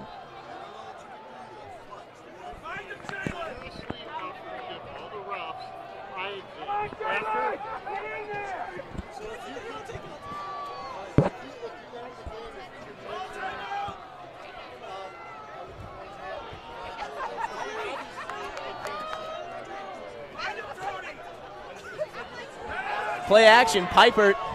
He's going to look down the field. Intercepted! Sideline. Looks like number 3 for the Pirates. That's Jacob Stark, the defensive back, coming up with a big interception. And the Pirates are going to take over beyond their own 50-yard line.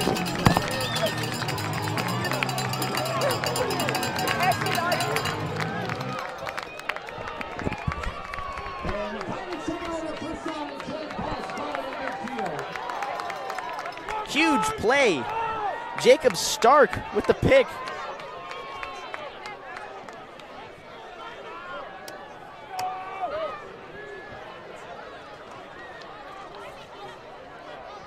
DT still in at quarterback. He's the temporary field general. See if they stick with a run-heavy attack. Blake in the gun. DT's going to keep it in a TFL.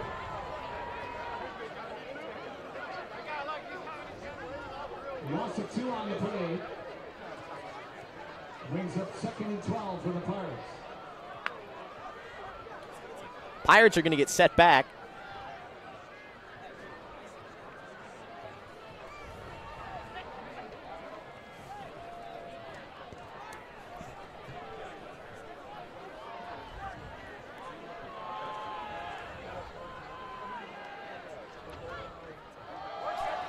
Oh, Blake got rocked trying for the hurdle. Line's upset. Flag up, unsportsmanlike called. But on which team, and will it be offsetting?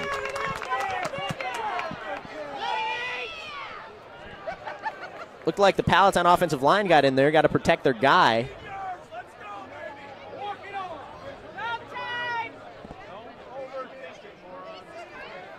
Donnelly's going to line up out wide. Not sure what the conversation's about.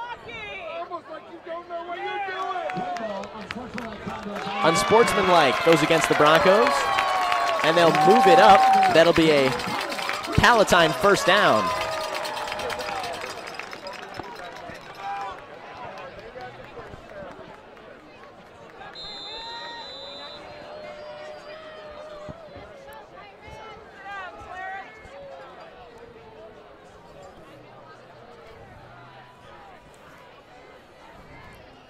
Here comes DT in the gun. Gaspard in tow. Flores getting the quick assignment. DT loads up to throw. Down the field to Donnelly, looking for a flag, and it will fall. A nice pass interference call drawn by Donnelly on the nice throw on target from DT. Those sticks are going to move, not a completion, but net yardage gain for the Palatine Pirates.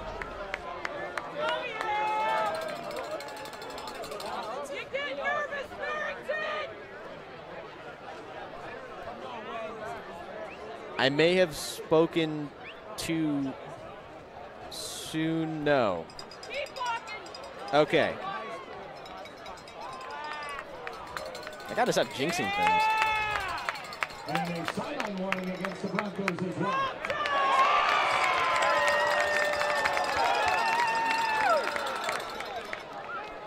Palatine sideline, for one, is all business. They've locked in and have put together a heck of an opening drive.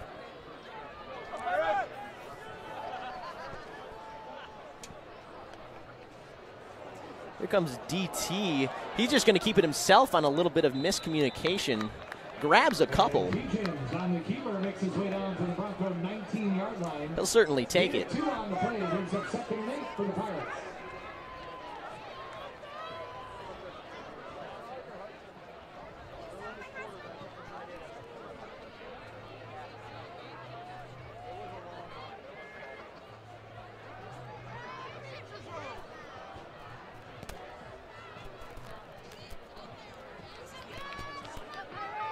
Cheerleader plays from the student section as Jacob Jordan loves it.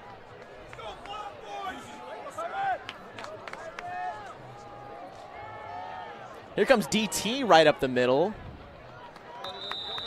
Exclusively spread offense here from the Pirates. They've kind of leaned towards that this season already, but with DT in there under center, they're going to have to hope it pulls them through.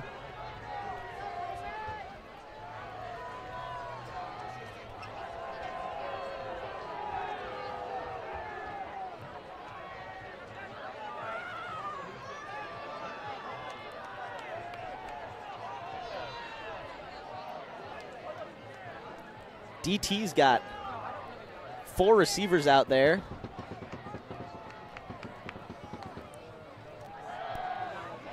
Looks short. Errant pass from DT.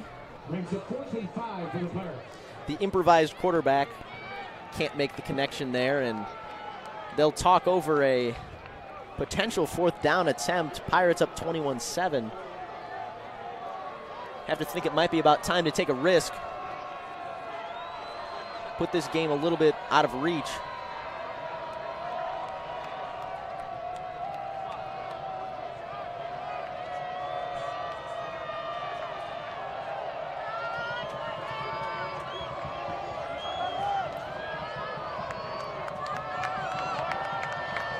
Here comes DT. He will go for it on 4th down. Heaving towards the end zone. It's Donnelly in single coverage. Flag thrown. It'll be pass interference against the Broncos.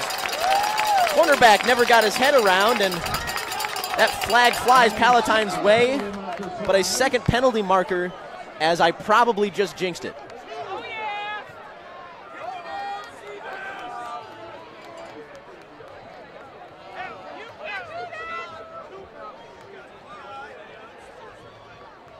It'll be PI and unsportsmanlike. Against the Broncos. And then dead ball, unsportsmanlike contact. Also against the Broncos. Okay. Hey, new half, new me. I don't jinx penalties anymore. Apparently, I'm not going to test it, but apparently I don't. And the result of the penalty will be a Pirate. Here come the Pirates as I just got my partner back. And back I am. Speaking of partners, it's Fager and Gaspard in the backfield. Fager's going to try and cut it towards the goal line, maybe gets one. Cole Fager's so good at scrapping those yards from nothing. Brings up 2nd and goal for the Pirates.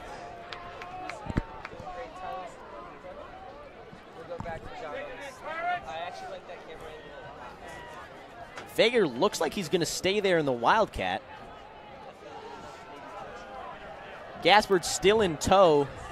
They've got Donnelly out there in the slot, maybe to block as it is Fager right up the middle. He'll try and push forward, but held back.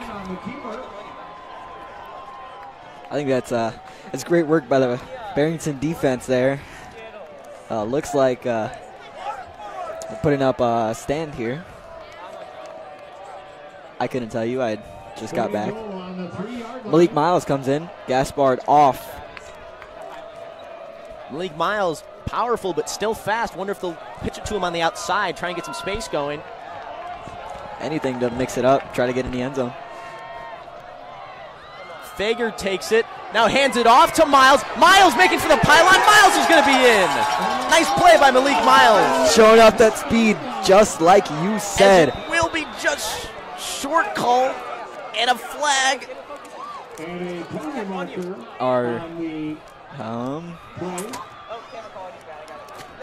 Did he get pushed out of bounds? I'm not quite sure, and I don't know what the flag was. Could have been holding on the delayed handoff. That does happen sometimes with those draw-type plays.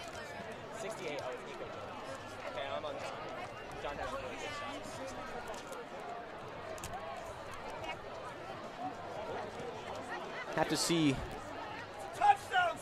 where the stripes point this one.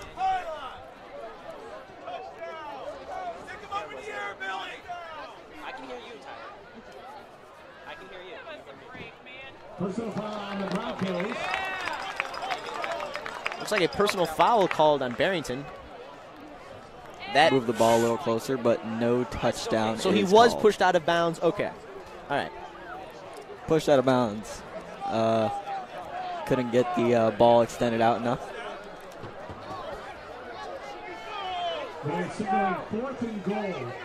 It will be 4th and goal.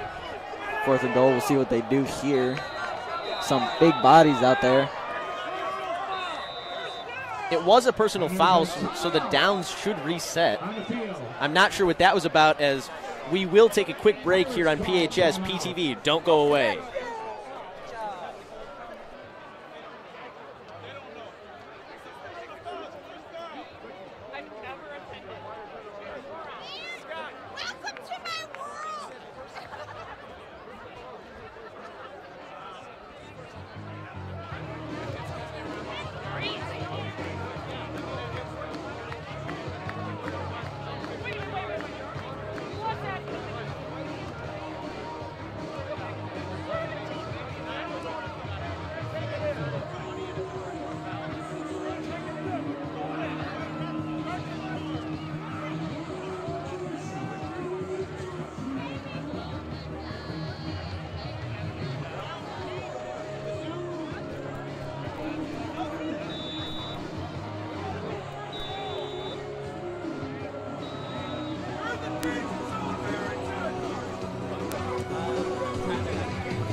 Now, there was a personal foul called.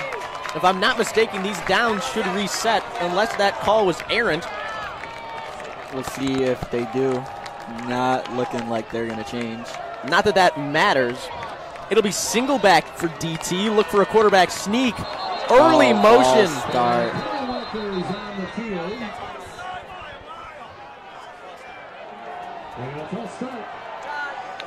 That'll be a false start. This Palatine crowd not so upset about that one. Pretty clear as Heiser's going to trot it out. At the very least, Ethan, they chewed a lot of clock. It's 6:30 left to play in this third. Yeah, I was getting a little worried I would miss an entire quarter, but luckily I'm here. Heiser, 50% on his field goals. He's taking some long ones, too, so somewhat of a inflated number in terms of his misses. Yep, we'll see if he helps his numbers by drilling this one. Not much farther than an extra point. Nope, and he has drilled a lot of them this season. And that will be through.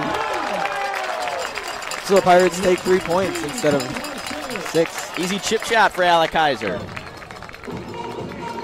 Still puts the Pirates up by 3 scores. And that is not something to complain about, especially Certainly against not. the Barrington Broncos. Yeah, so this is a very good Barrington team. The score might not reflect it, but this is the best offense in the MSL. Yeah, but just a better Pirate defense.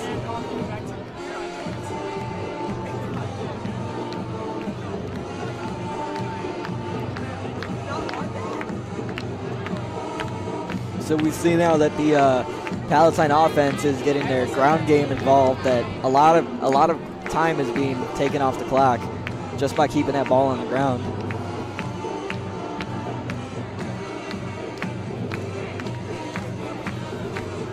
Barrington might have to make something happen in the next few drives. Yeah, they're going to have to start taking shots. That's one of the disadvantages of a run-heavy offense, especially in high school. These big leads can just appear out of seemingly nowhere. And then your primary form of attack is on the ground. That's just going to chew up clock. You're not going to get the yards per play that you're going to need if you're going to make those big comebacks. But Pipert's no slouch, so I assume he'll have something as fair catch called. Pipert can definitely make something happen in the air. We'll see if he does here as they trot back out on the field.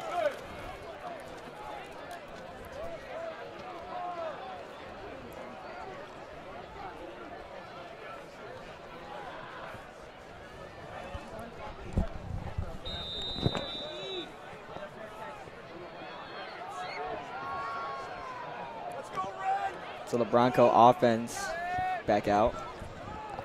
Here comes Calvin Jackson. Stopped after a short gain. Calvin Jackson, one of the few times he's been held to short yardage, been tearing up Palatine defense. Really just tearing up all the defenses in the league.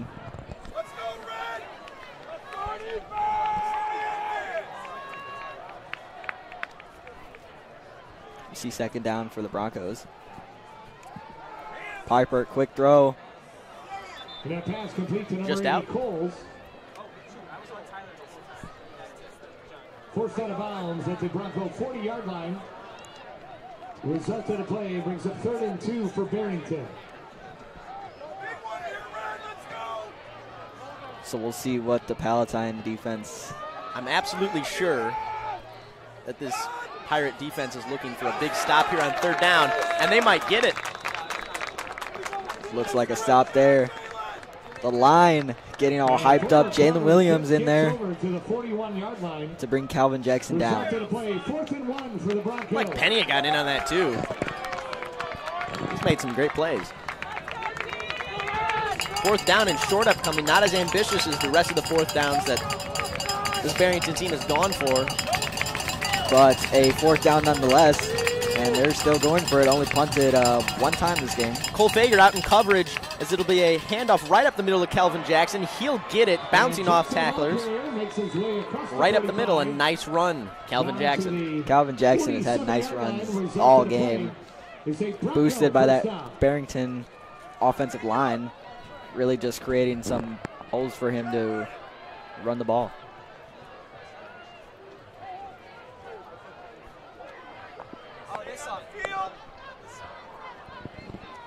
Judging by the set, Piper might look to pass. But judging by the whistles,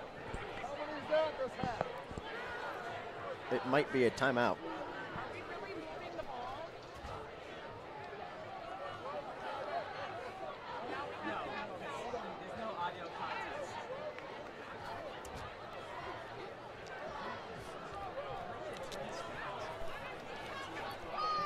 No timeout. I say that with extreme question. Drop. Jackson Brown's in the backfield. He gets shut off.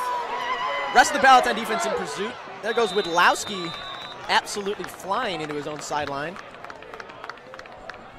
That is a second drop of a ball there from Barrington. Saw one in the first half with a jet sweep. And another one there on a handoff. Lucky that didn't turn into a turnover. But that, more than lucky. That did turn into a loss of a few yards. Brings up 2nd and 12. And as you just heard there, 2nd and 12. It's like whistle. I'm not sure why they keep blowing the ball or blowing the. Just disregard. Consider it disregarded as it'll be Calvin Jackson. Calvin Jackson racked from behind. That's cold. Ryan Donnelly. Donnelly, two-way player, one of the big key contributors to both the offense and defense. Just a big-time player all around.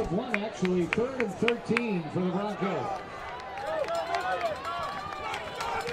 Donnelly, a two-way player, one of Lund's favorites, athletic and mentally just in the game at all times. He's a weapon at any skill position you put him in. Here comes Piper, empty on the set. blitz. He'll evade, fling it downfield. He's got a man, but just short.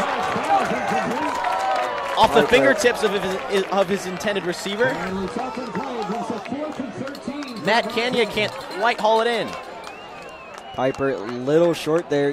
Did a good job to avoid the sack, stepping up in the pocket, but just threw it a little short. Would have had a touchdown there, potential touchdown, if he had completed now that 3rd and 12 might have been a 3rd and 12, but 4th and 12 is more like 4th and a miracle, because that's a big difference. And indeed, the punt team comes out. Quick Making audible from the punter. calls. I think they probably had a fake queued up to begin with. Didn't like the look. Audibled out. Fair caught. Fager with the fair catch. So the Pirates offense, we'll see how much time they can chew off the clock in this drive.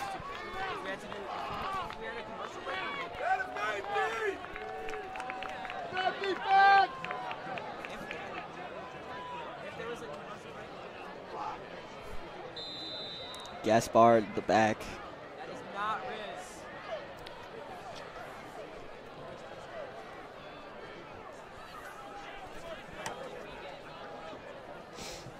Do you want context at least, Schiavone? No? DT to take the snap in the gun. He's got Gaspard with him. Here comes Ray Gaspard right up the gut. Pirates keep it on the ground. Broncos line stands strong, holding him to short gain.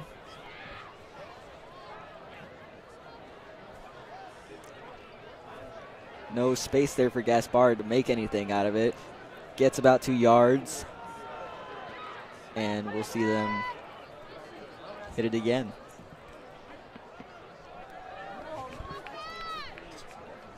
Barrington defense has a little rough going here. Struggling to stop the run game. Play clock is winding down. Some slow-paced football, but it's certainly been exciting as DT makes a move and then flings it to his feet. That's going to be just on the line of scrimmage. That was close. That was very close. And that pass is incomplete. You know? Incomplete pass. That was really close. That was very close. Lucky he got that off. Lucky he got that call, to be honest with you. I thought that was a fumble.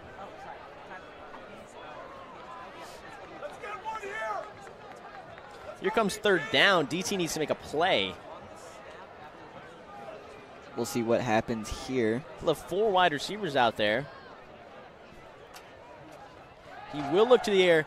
DT looking deep to Cole Fager. That ball was good, and that ball is caught by Cole Fager. Fager. What a diving catch. Oh my goodness. What a catch. Dives for the ball. Doesn't care if he has no space, which he had no space. Dives for that ball. Gets the completion.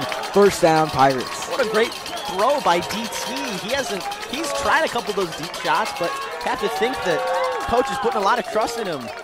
The non-typical quarterback chucking it deep to their star wide receiver, Cole Fager. What a play in Palatine. At that point, there's just a lot of trust going into this. There is at this point. Yes, I agree. And the more he makes these good plays, the more Coach Olson's going to trust him. Here comes Jalen.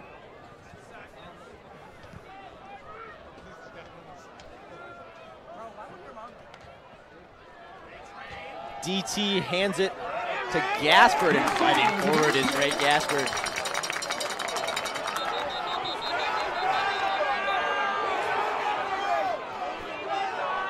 Might be a fumble, and a fumble it is as Barrington recovers. Not sure how that happened. It looked like Ray Gaspard was well down. Suppose we'll have to take another look at it, and Ray Gaspard is not looking too hot. Ray Gaspard falling off the field. That's not a good look. Gaspard in some serious pain. Have to hope it's a cramp. By the look of it, it is. It's not a cramp. John, let's go, D. Maybe some knee issues. We'll keep an eye on Gaspard on the sideline. That's a big concern with this Palatine run-heavy attack in lieu of Santiago's injury. So Palatine defense comes back out. Not what I thought would result from that play, to be very honest with you, as Jalen comes unchecked off the edge. Almost got a hand on that. Might have been just completed to the sideline. It was a nice throw by Piper. He's got his boys moving. Piper really good against the pressure so far this game. So far that I can remember, only one throw has been off, and that was a deep shot to number 11.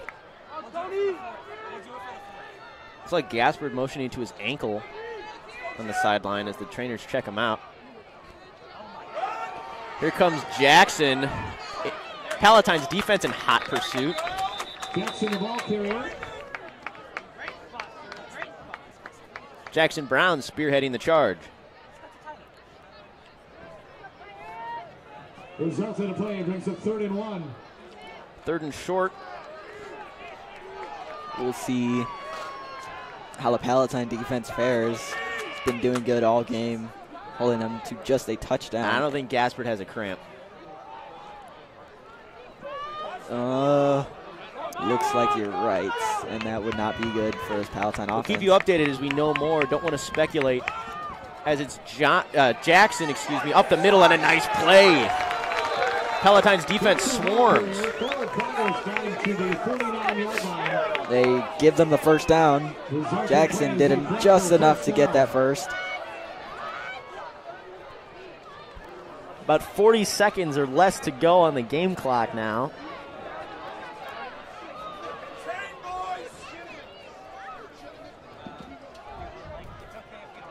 Let's see if Barrington forces in 2 plays. Palatine's just hoping to get out of this game without any further problems. Comes back out.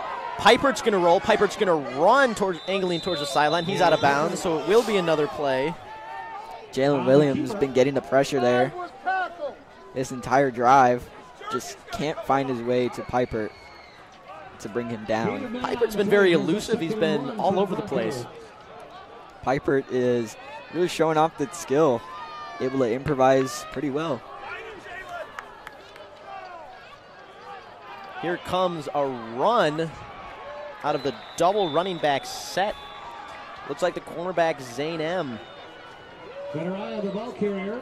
Had a couple carries earlier in the game in the first half. So like another one in the second. Palatine defense struggling a little bit this drive.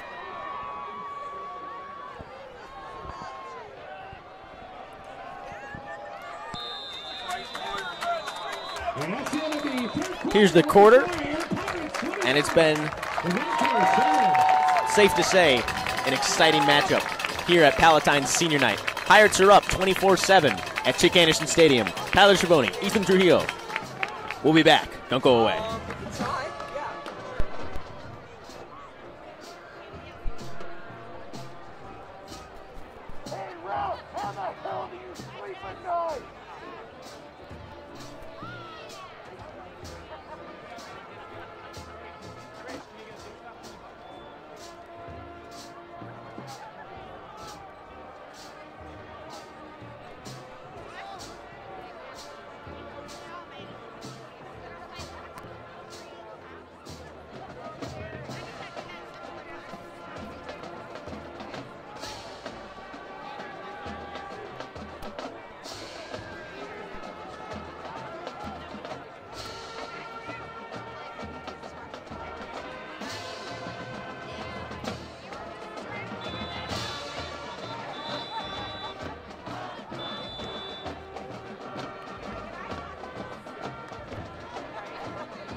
We're back here on PHSP TV. Ethan Trujillo.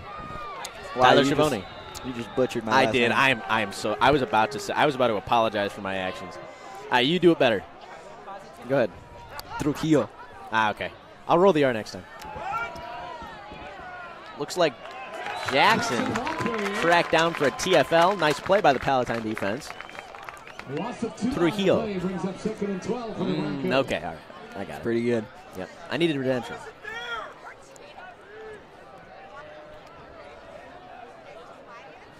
Looks like on the sideline, Gaspard is up and walking around. Well, that's a good sign. He looks stiff. Yeah, maybe a little bit of a rolled ankle, something like that. Favoring that one leg a little bit, as it'll be a deep shot down the field towards the end zone. Incomplete. Cole Fager on the coverage, and that was just lockdown coverage there. Honestly, looked like it might have gone through the receiver's hands. Still great coverage. You got to give it to Cole Fager for sticking with the guy. Yeah, definitely blanketed. Nowhere to put that football.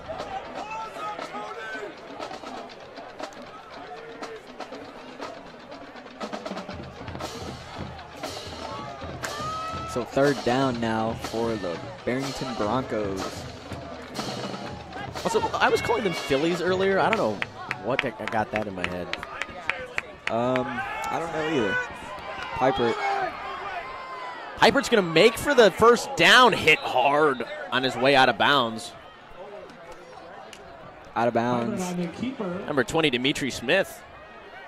With laying down the law, but it will be enough to give Barrington a first down. Barrington. A great play by Piper.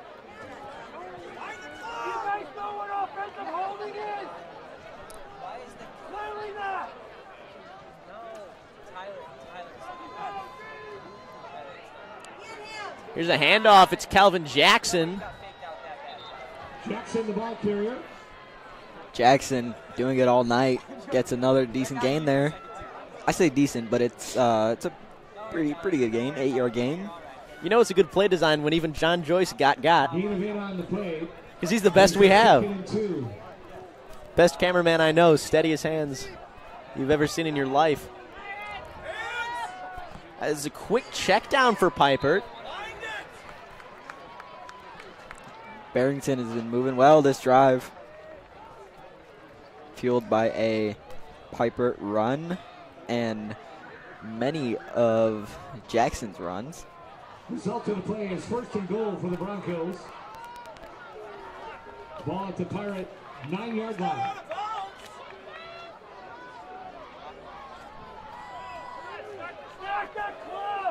clock seemed to have stopped. Not sure if that tackle was made out of bounds. Hard to tell from this angle as it's Jackson right up the middle.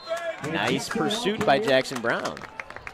Jackson Brown in there again for another tackle, making big plays all game. Certainly got a nose for the football. The 2nd and goal, ball spotted at the Pirate 6-yard line.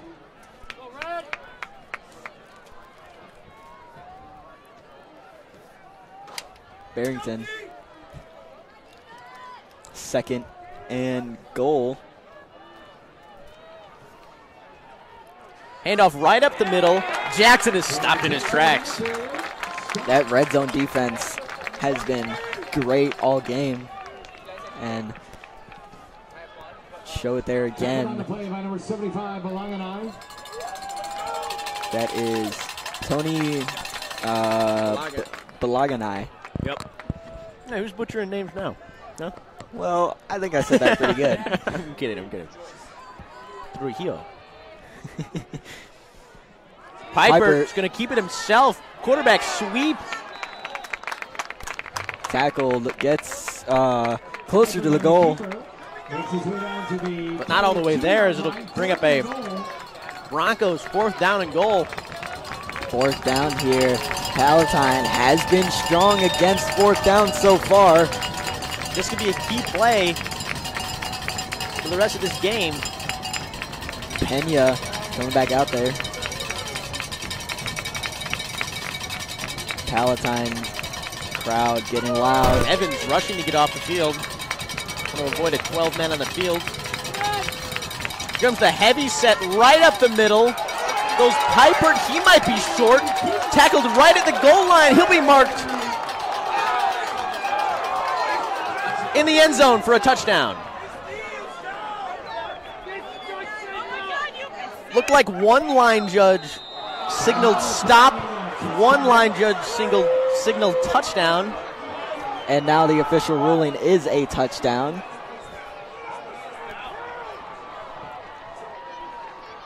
Honestly, it could have been either. I think he might have been in. Yeah, it was hard to call it there. Because if the ball's on the goal line, you're in. So. Yeah, that's very true. Here comes a PAT attempt. Only 2nd of the night. Nearly blocked. Dimitri Smith came in there and at least put on some pressure, sending that ball reeling out.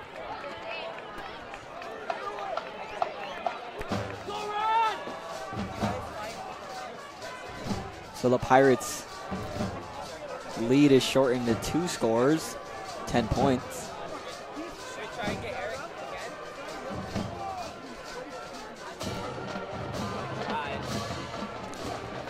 11 points. Not sure anymore. No. An 11-point difference between these two teams when it, at one point, looked like Palatine was going to run away with it, and then a string of really unfortunate injuries this late into the season. Palatine's sideline, I think, is still a little scattered.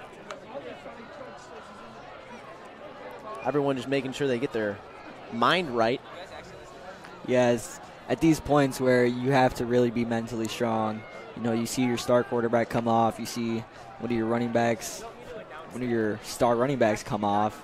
It's really just trying to keep the team together.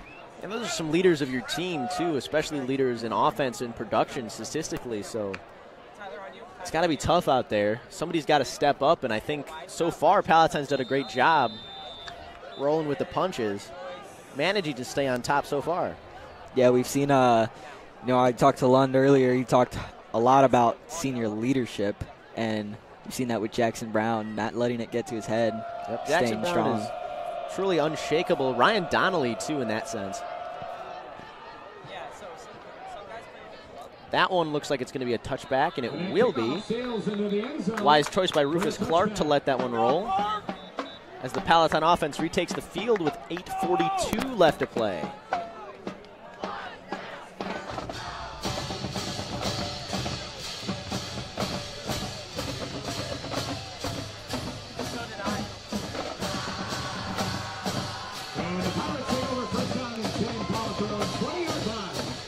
Looks like Gaspard will stay off the field,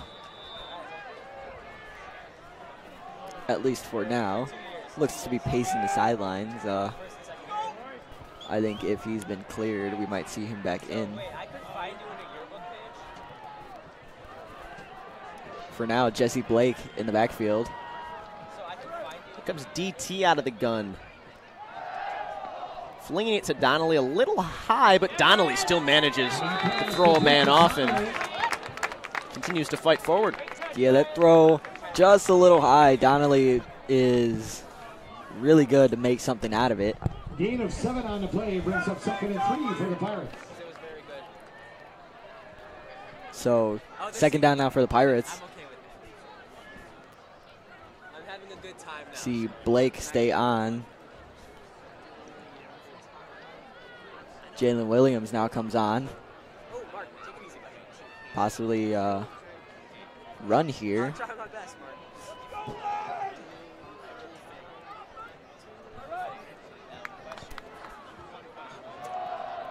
Tijan's running with the ball now. On the outside, lowers the shoulder. We'll see if that's a first down. Marked just short. 3rd down now.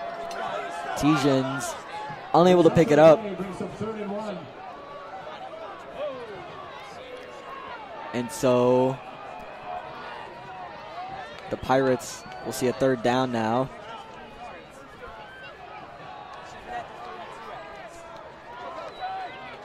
Blake still out there.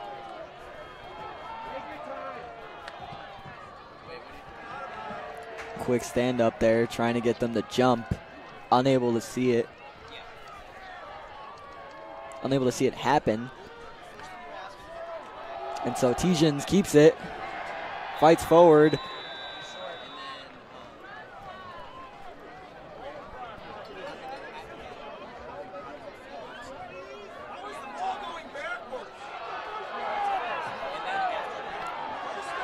And the ball is spotted just about the 30-yard line. Ball is marked just short. 4th down now. Carroll getting out there. An official timeout has been called. So the officials call a timeout to try to determine the spot of the ball. Determine if this is a first down or not.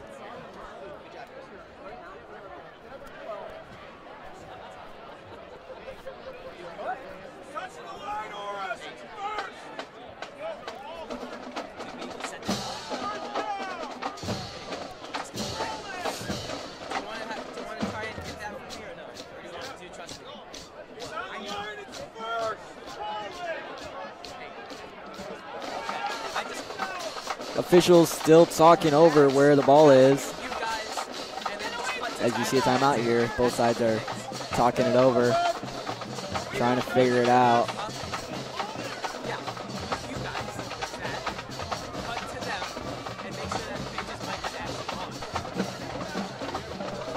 And it looks like we're going to have a measurement. So the chains are coming out to measure the ball. Jalen says move the sticks. The page there on the chain game. Oh, no, it's because it was Tyler. I did give him a warning. Will they move the sticks? We'll see. And it's a first down. Tijan is able to get it. Sideline showing some appreciation. Appreciation, yeah. Gratitude. So the drive continues now for the Pirates.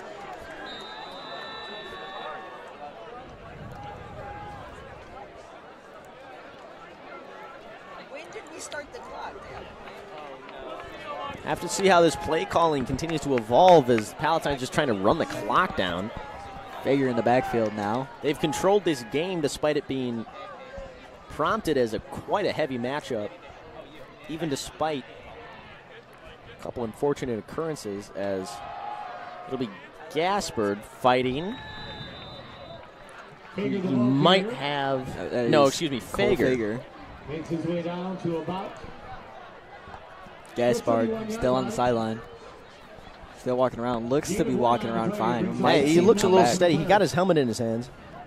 Yep. Might see him come back in this game. We hope we see him come back in this game. I do.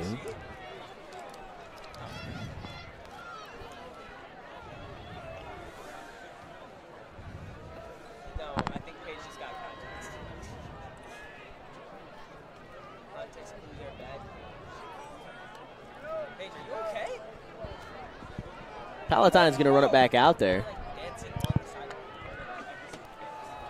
Here comes Cole Fager, shedding a tackle, shedding another, and fighting up. He's still on his feet, but now tripped up after he was out of bounds.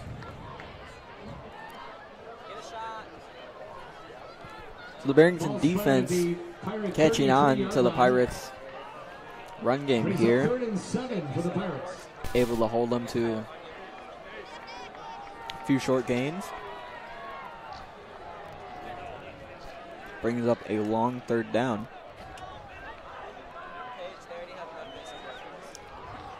Here comes DT. Fager still in the backfield. Debo package. A couple wide receivers out there. Let's see if they look to the air. They will. Here. DT's going to chuck it to Donnelly. Does he have it? Oh, Donnelly almost pulled that in with one hand.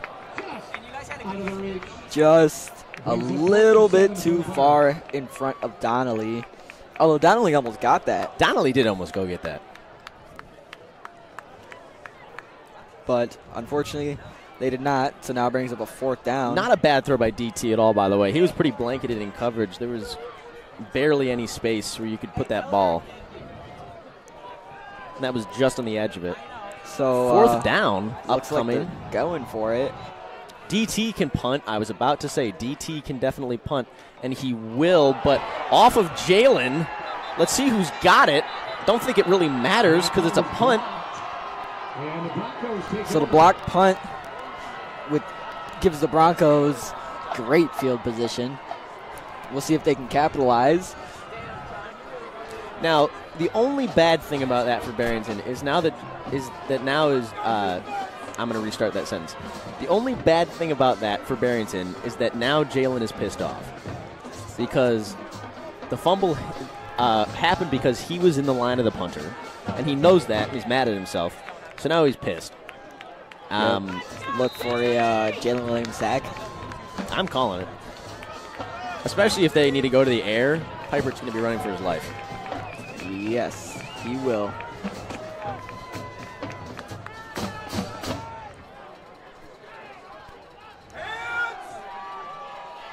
Throw right to the sideline. Clark wraps him up. Smith with the assist.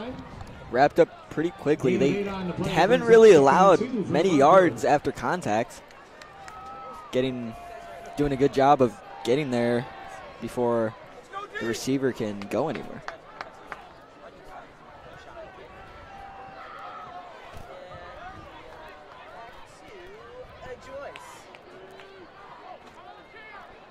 Pipert, second and short, hands it off to Jackson, Calvin Jackson. Gonna grab a couple. Clock's ticking down. But this is a different game. So Jackson, why the clock stopped, I don't know. Gets a first down. And I don't know why the clock stopped either. I'm not sure. Clock has been stopping for a lot of weird reasons. Tipped up in the air. Oh, almost a nice play. And it still was. Beautiful play. As Clark knocked it away.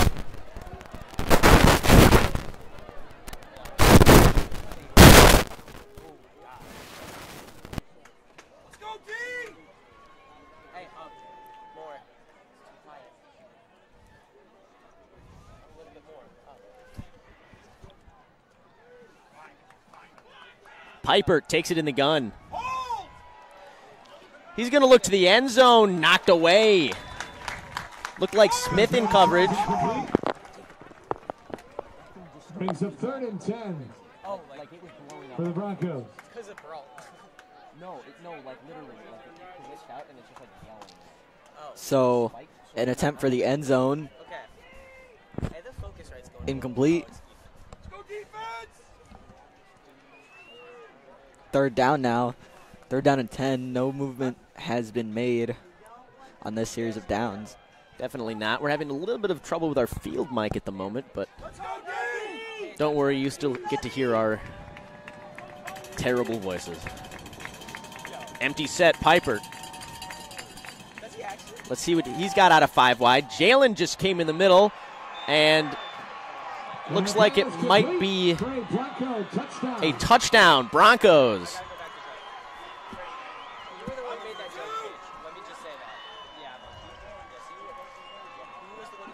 Jalen Williams almost made that play, got in the face of Piper, but so strong under pressure is Piper that he completed the pass. Yeah, Piper has been really solid against all the pressure that Palatine has thrown at him.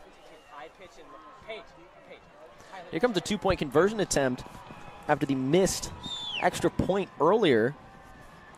Lot of pressure coming now towards the end zone. See if they got it. They do. A nice pass by Piper. Piper again showing that he's good against that pressure. Gets a completion there, running around. Makes it a 3-point game as we near the end of the fourth quarter. This is shaping up to be yet another exciting finish at Chick Anderson. Ethan Trujillo, Tyler Schiavone. We'll be back with you soon on PHS PTV.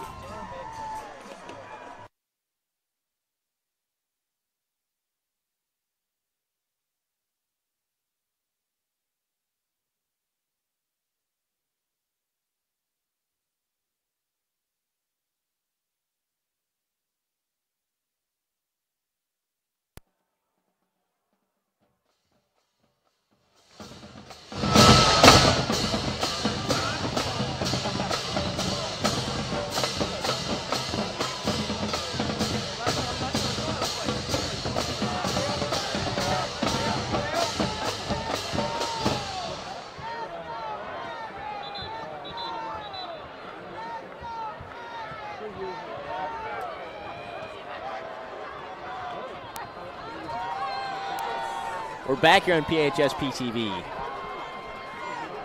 Ethan, it's going to be a heck of a finish, I think.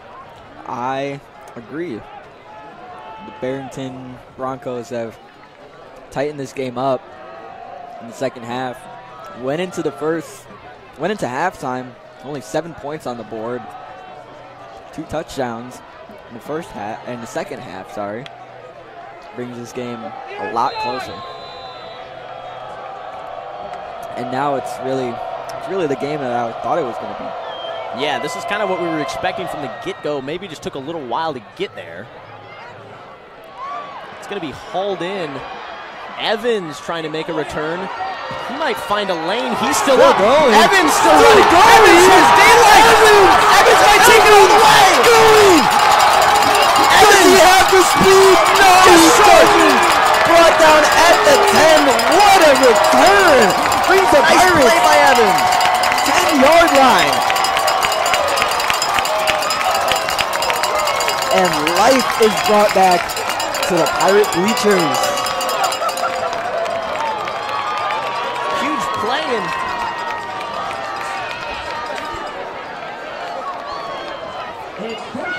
What a play.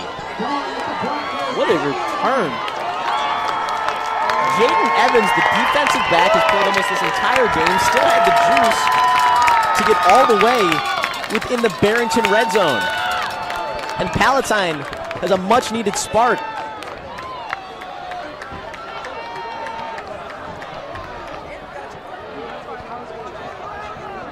O-line sub there.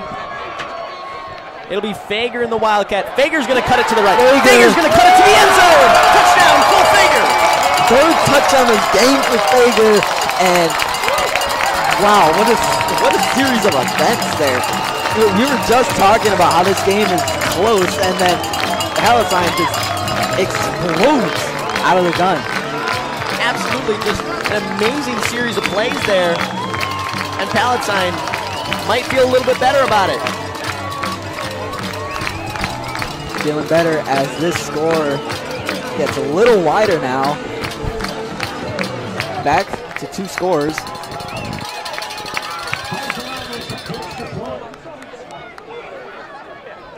Heiser with the extra point. Jackson Brown the holder.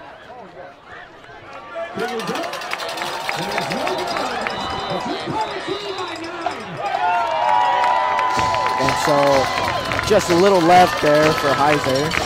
Doesn't go through. Still a 9-point Pirate lead.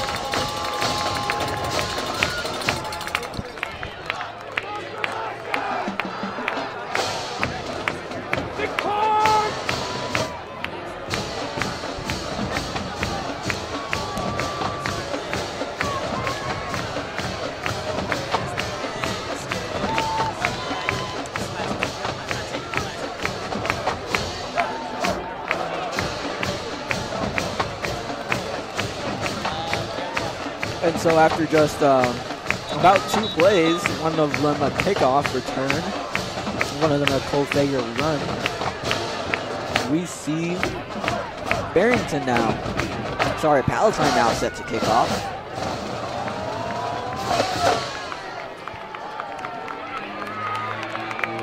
And what a quick turnaround. The Pirates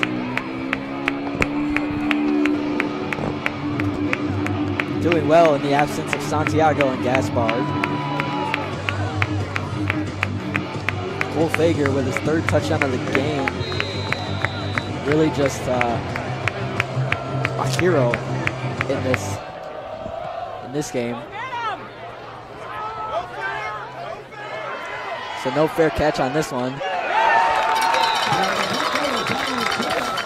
Big hit there. Dimitri Smith. Been a big playmaker all night for this defense and for the special teams. He gets a hard hit in there.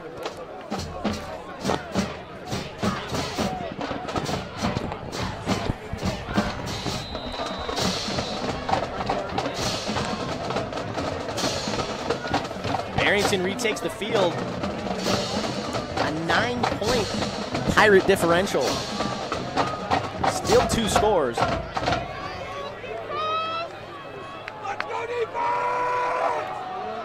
As Piper has to look to rally his troops. Man in motion outside is Kelvin Jackson. Looks like a step out of bounds will be taken with Jalen Williams in pursuit by Piper.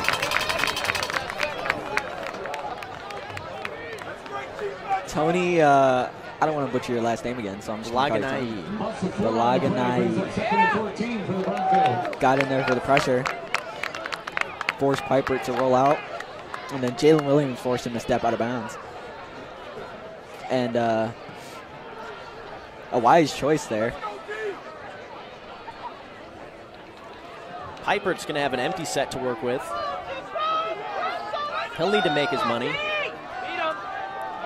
Here's Piper. Jalen once again in pursuit. Piper's just going to chuck it out of bounds. I don't know if that made it 10 yards. Is that intentional grounding? Looks like it almost certainly did not make it 10 yards. But either way, it will bring up a Barrington 3rd down. Not called intentional grounding. 3rd down for the Broncos. And so Piper avoids the sack just barely. And he'll see an empty backfield again. Piper 3rd down. 3rd down and long, looking Drops to air it back. out. He's going to look to the sideline, just past the line of scrimmage is his intended target. And Wendlowski forces him out of bounds. Another senior stepping up tonight. Pair of him and Jackson Brown. Crowd's got to get rolling. And the crowd's on their feet for this 4th down attempt.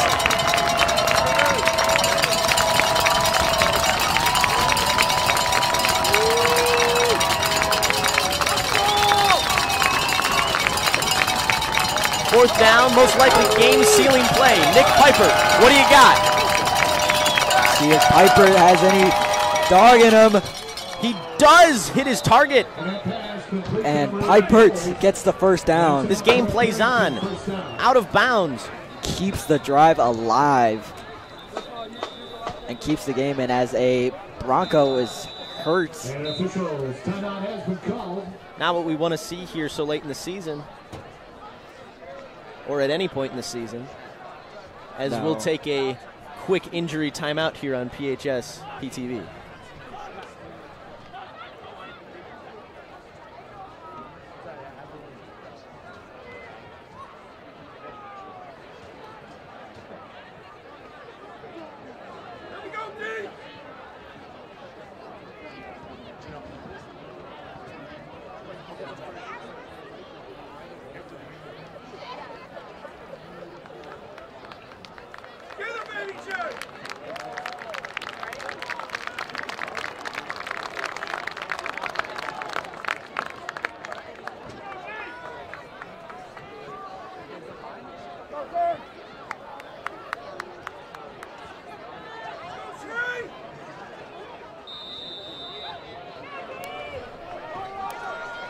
Ethan Trujillo, Tyler Schiavone, PHS, PTV.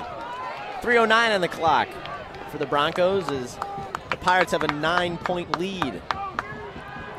Piper, the quarterback in the empty set, heaving it towards the sideline, a diving attempt, but incomplete. Number 21, Jet Greeley. Out of bounds, dove for it, but fell out of bounds, couldn't get his feet down. Piper's been pretty safe with this football all game, but have to think he's going to have to start playing risky, throwing into some contested coverage. Yeah, Piper has he's got to make something happen to keep the Broncos in this game.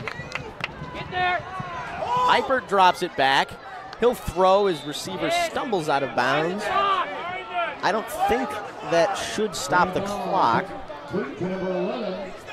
as he would have been down in bounds due to the roll.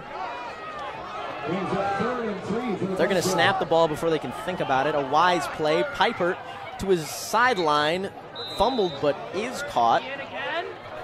Sticks are going to move.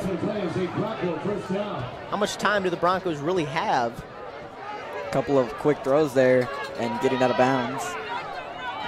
Almost 3 minutes left, certainly enough to finish this drive. Yeah, but they finish this drive, they still have another score to get. And you got to think that the Pirates are going to keep that ball on the ground and keep that clock ticking. Little screen pass might be a little conservative. So it'll be an official timeout as a Bronco on the field. Another player down. This is really just not what you want to see.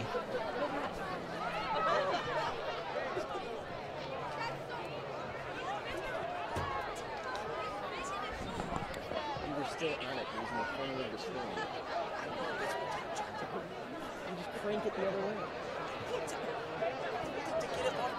Just crank it all the way the other way. Next time. You're fine. Crash out on you after this. I'm a little nerd or clean up my face. I'm actually crashing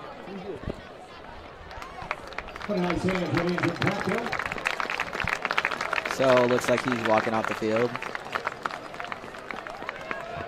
Hopefully nothing too serious. We love football, but we do not love injured players. No, not one bit. Best football is played when the best players are on the field. That is true. As we've seen during this game, a lot of players have gone down. Wear and tear throughout the season. Once it gets to these late weeks, it's going to happen. Pipert's going to have to deal with it as Clark drives him down. That clock needs to roll.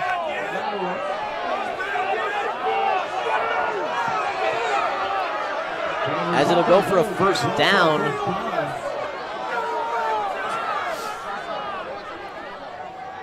A lot of ghost time taken up by the Broncos as Jackson slips down. Yeah, a lot of random clock stoppages. Pipert's going to run up for the quick huddle play call.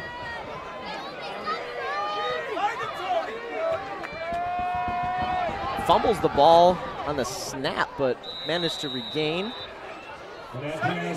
Palatine cannot defend the sidelines. Nope. A lot of quick throws to outside the numbers, and been very effective this drive. Minute and 53 left on the clock. You gotta think the Broncos have to punch it in soon. Otherwise, this game might be over. Here comes third down. Piper looks like he'll face a lot of pressure here.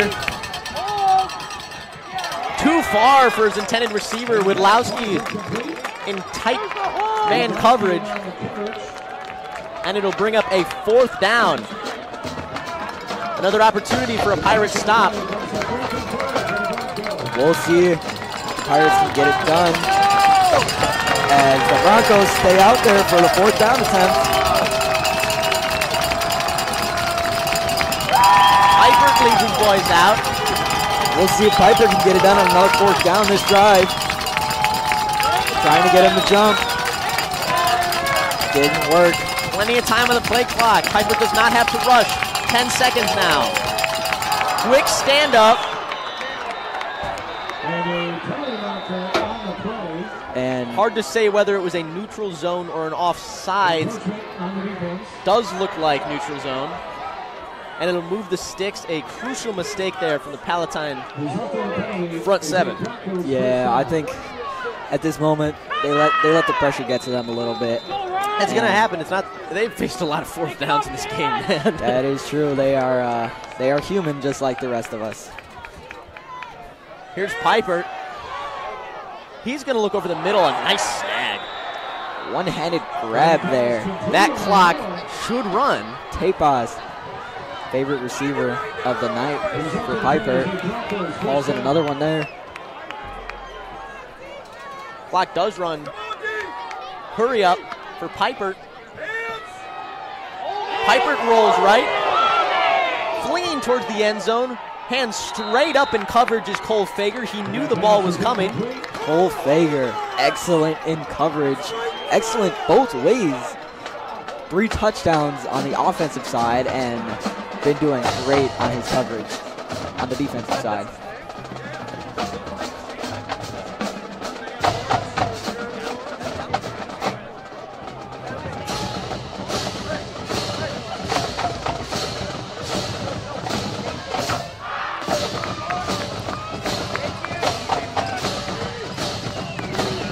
So Piper, empty backfield, gonna look to throw here. Empty set. Here's Piper, he's looking towards his end zone, fires just behind his intended receiver. That's about the second time he's thrown it behind his receiver. Not bad considering the amount of passes he's actually thrown. Yeah, I don't think they've only ran the ball, I think twice this drive. Yeah, for a Barrington team that was supposedly so run heavy, they've been like shockingly pass dependent. Well, at this stage in the game, I think you need to be well, yes, it's also situationally, yeah, I think they do need to pass a lot more and have needed to as Piper's got a third down. Gotta think he's gonna look to the end zone here. Piper, he's looking to the end zone. Fager in coverage, knocks it away. A smart play by Cole Fager. Second. He looks toward the sideline. They wanted a pick, and he says, no fly zone here. He knew that no matter what, he had to knock that ball down. Didn't want to risk tipping it up in the air. A smart play by Cole Fager. Cole Fager, again, great on the defensive side. That's the second big play. Here comes a 4th and 10. Gonna go for it. Not gonna go for it, sorry. They're gonna go for a field goal. Piper's gonna hold, maybe watch for a fake here. Gotta be careful, number 31, John Wormley. Gets it up, hits the crossbar, and is in. In. Sorry, it is in. Ricochets it in.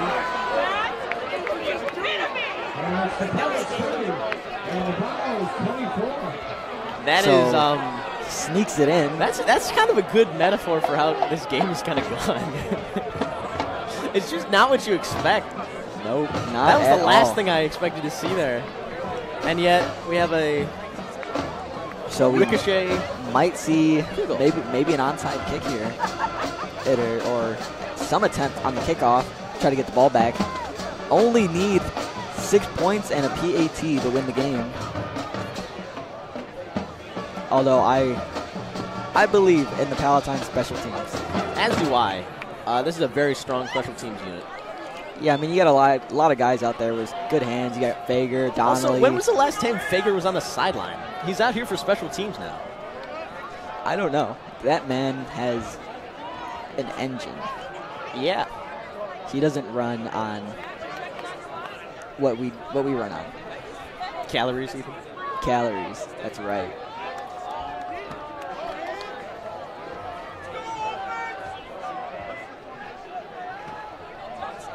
So we'll see. Looks like an onside attempt.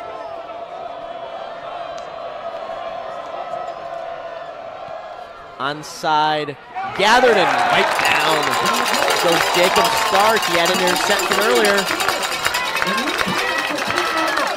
And now, here come the Pirates. Barrington, 3 timeouts. Palatine needs 1 first down. And this game is effectively over. Hanging in all game. We'll see if this offense can get it done. What a journey they've been through. Yeah, a lot of back and forth, swing of emotions. Talk about changing your whole offense mid-game. I think that kind of helped them. I think it did. It slowed the pace down for sure. And also Barrington just didn't know what hit him. Took some time to adjust. Fager's going to take it in the Wildcat.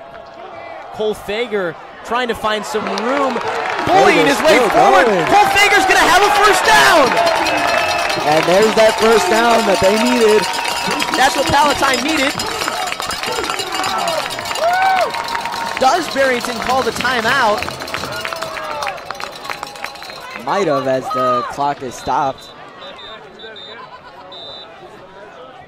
It will be a Barrington timeout, although this game is effectively over.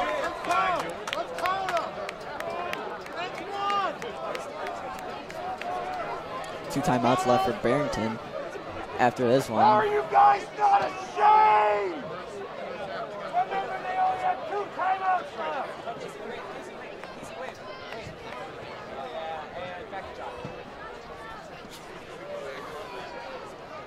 So,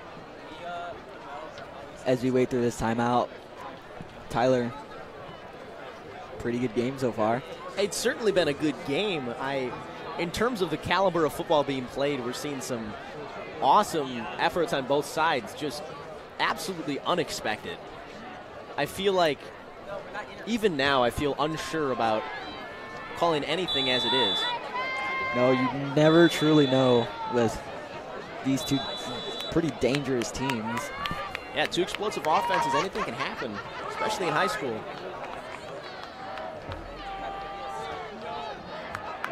Here comes Fager.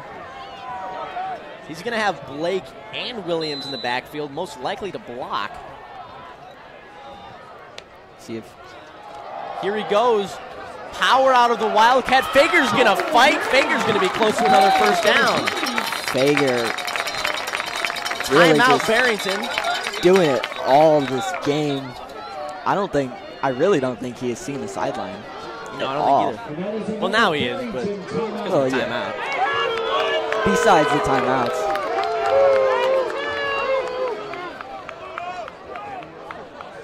The crowd seems to be counting the timeouts left for Barrington. An odd cheer, but I think I might know why.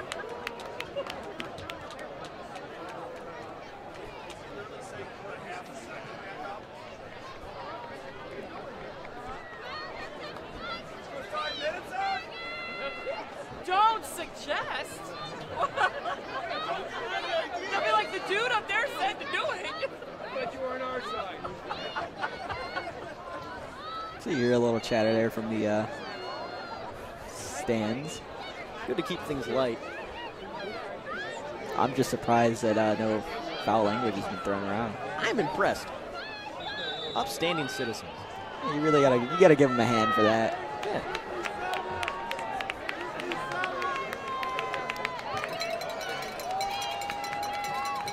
So Palatine will run more clock here.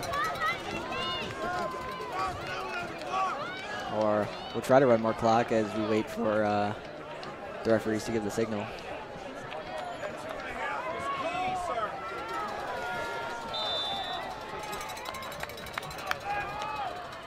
Fager hard count. Neutral zone infraction call. Wow, Cole what? Fager saves the game. What a call late in this game. That's incredible. And it gives them another first down. I think it's safe to say this game is over. I think it just about is. Will Barrington call their last timeout?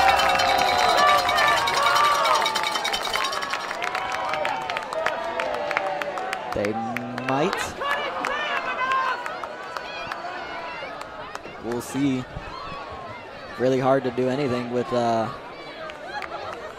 do we say, like 40-something seconds and no timeouts?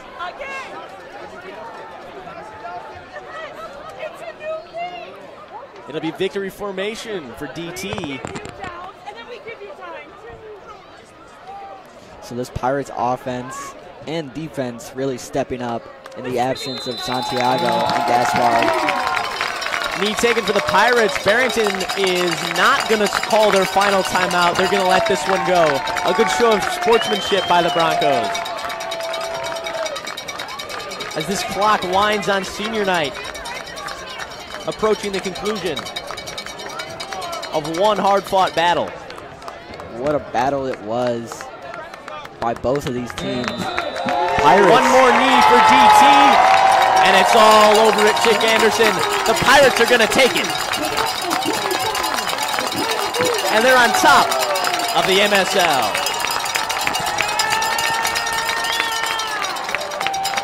So the Pirates take down a very strong Barrington team.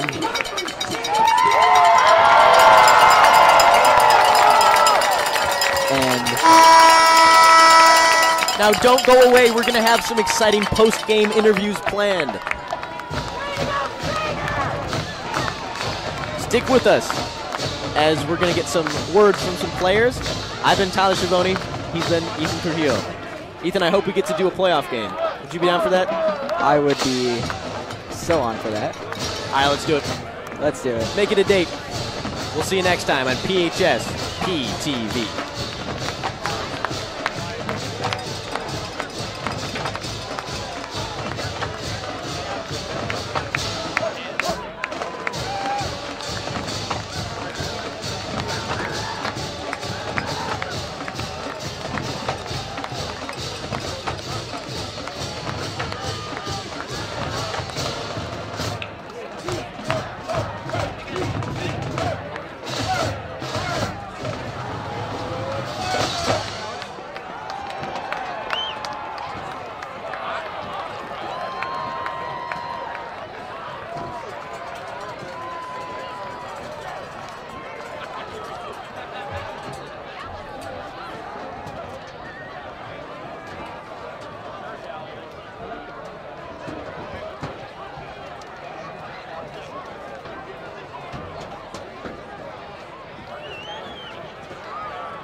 champions.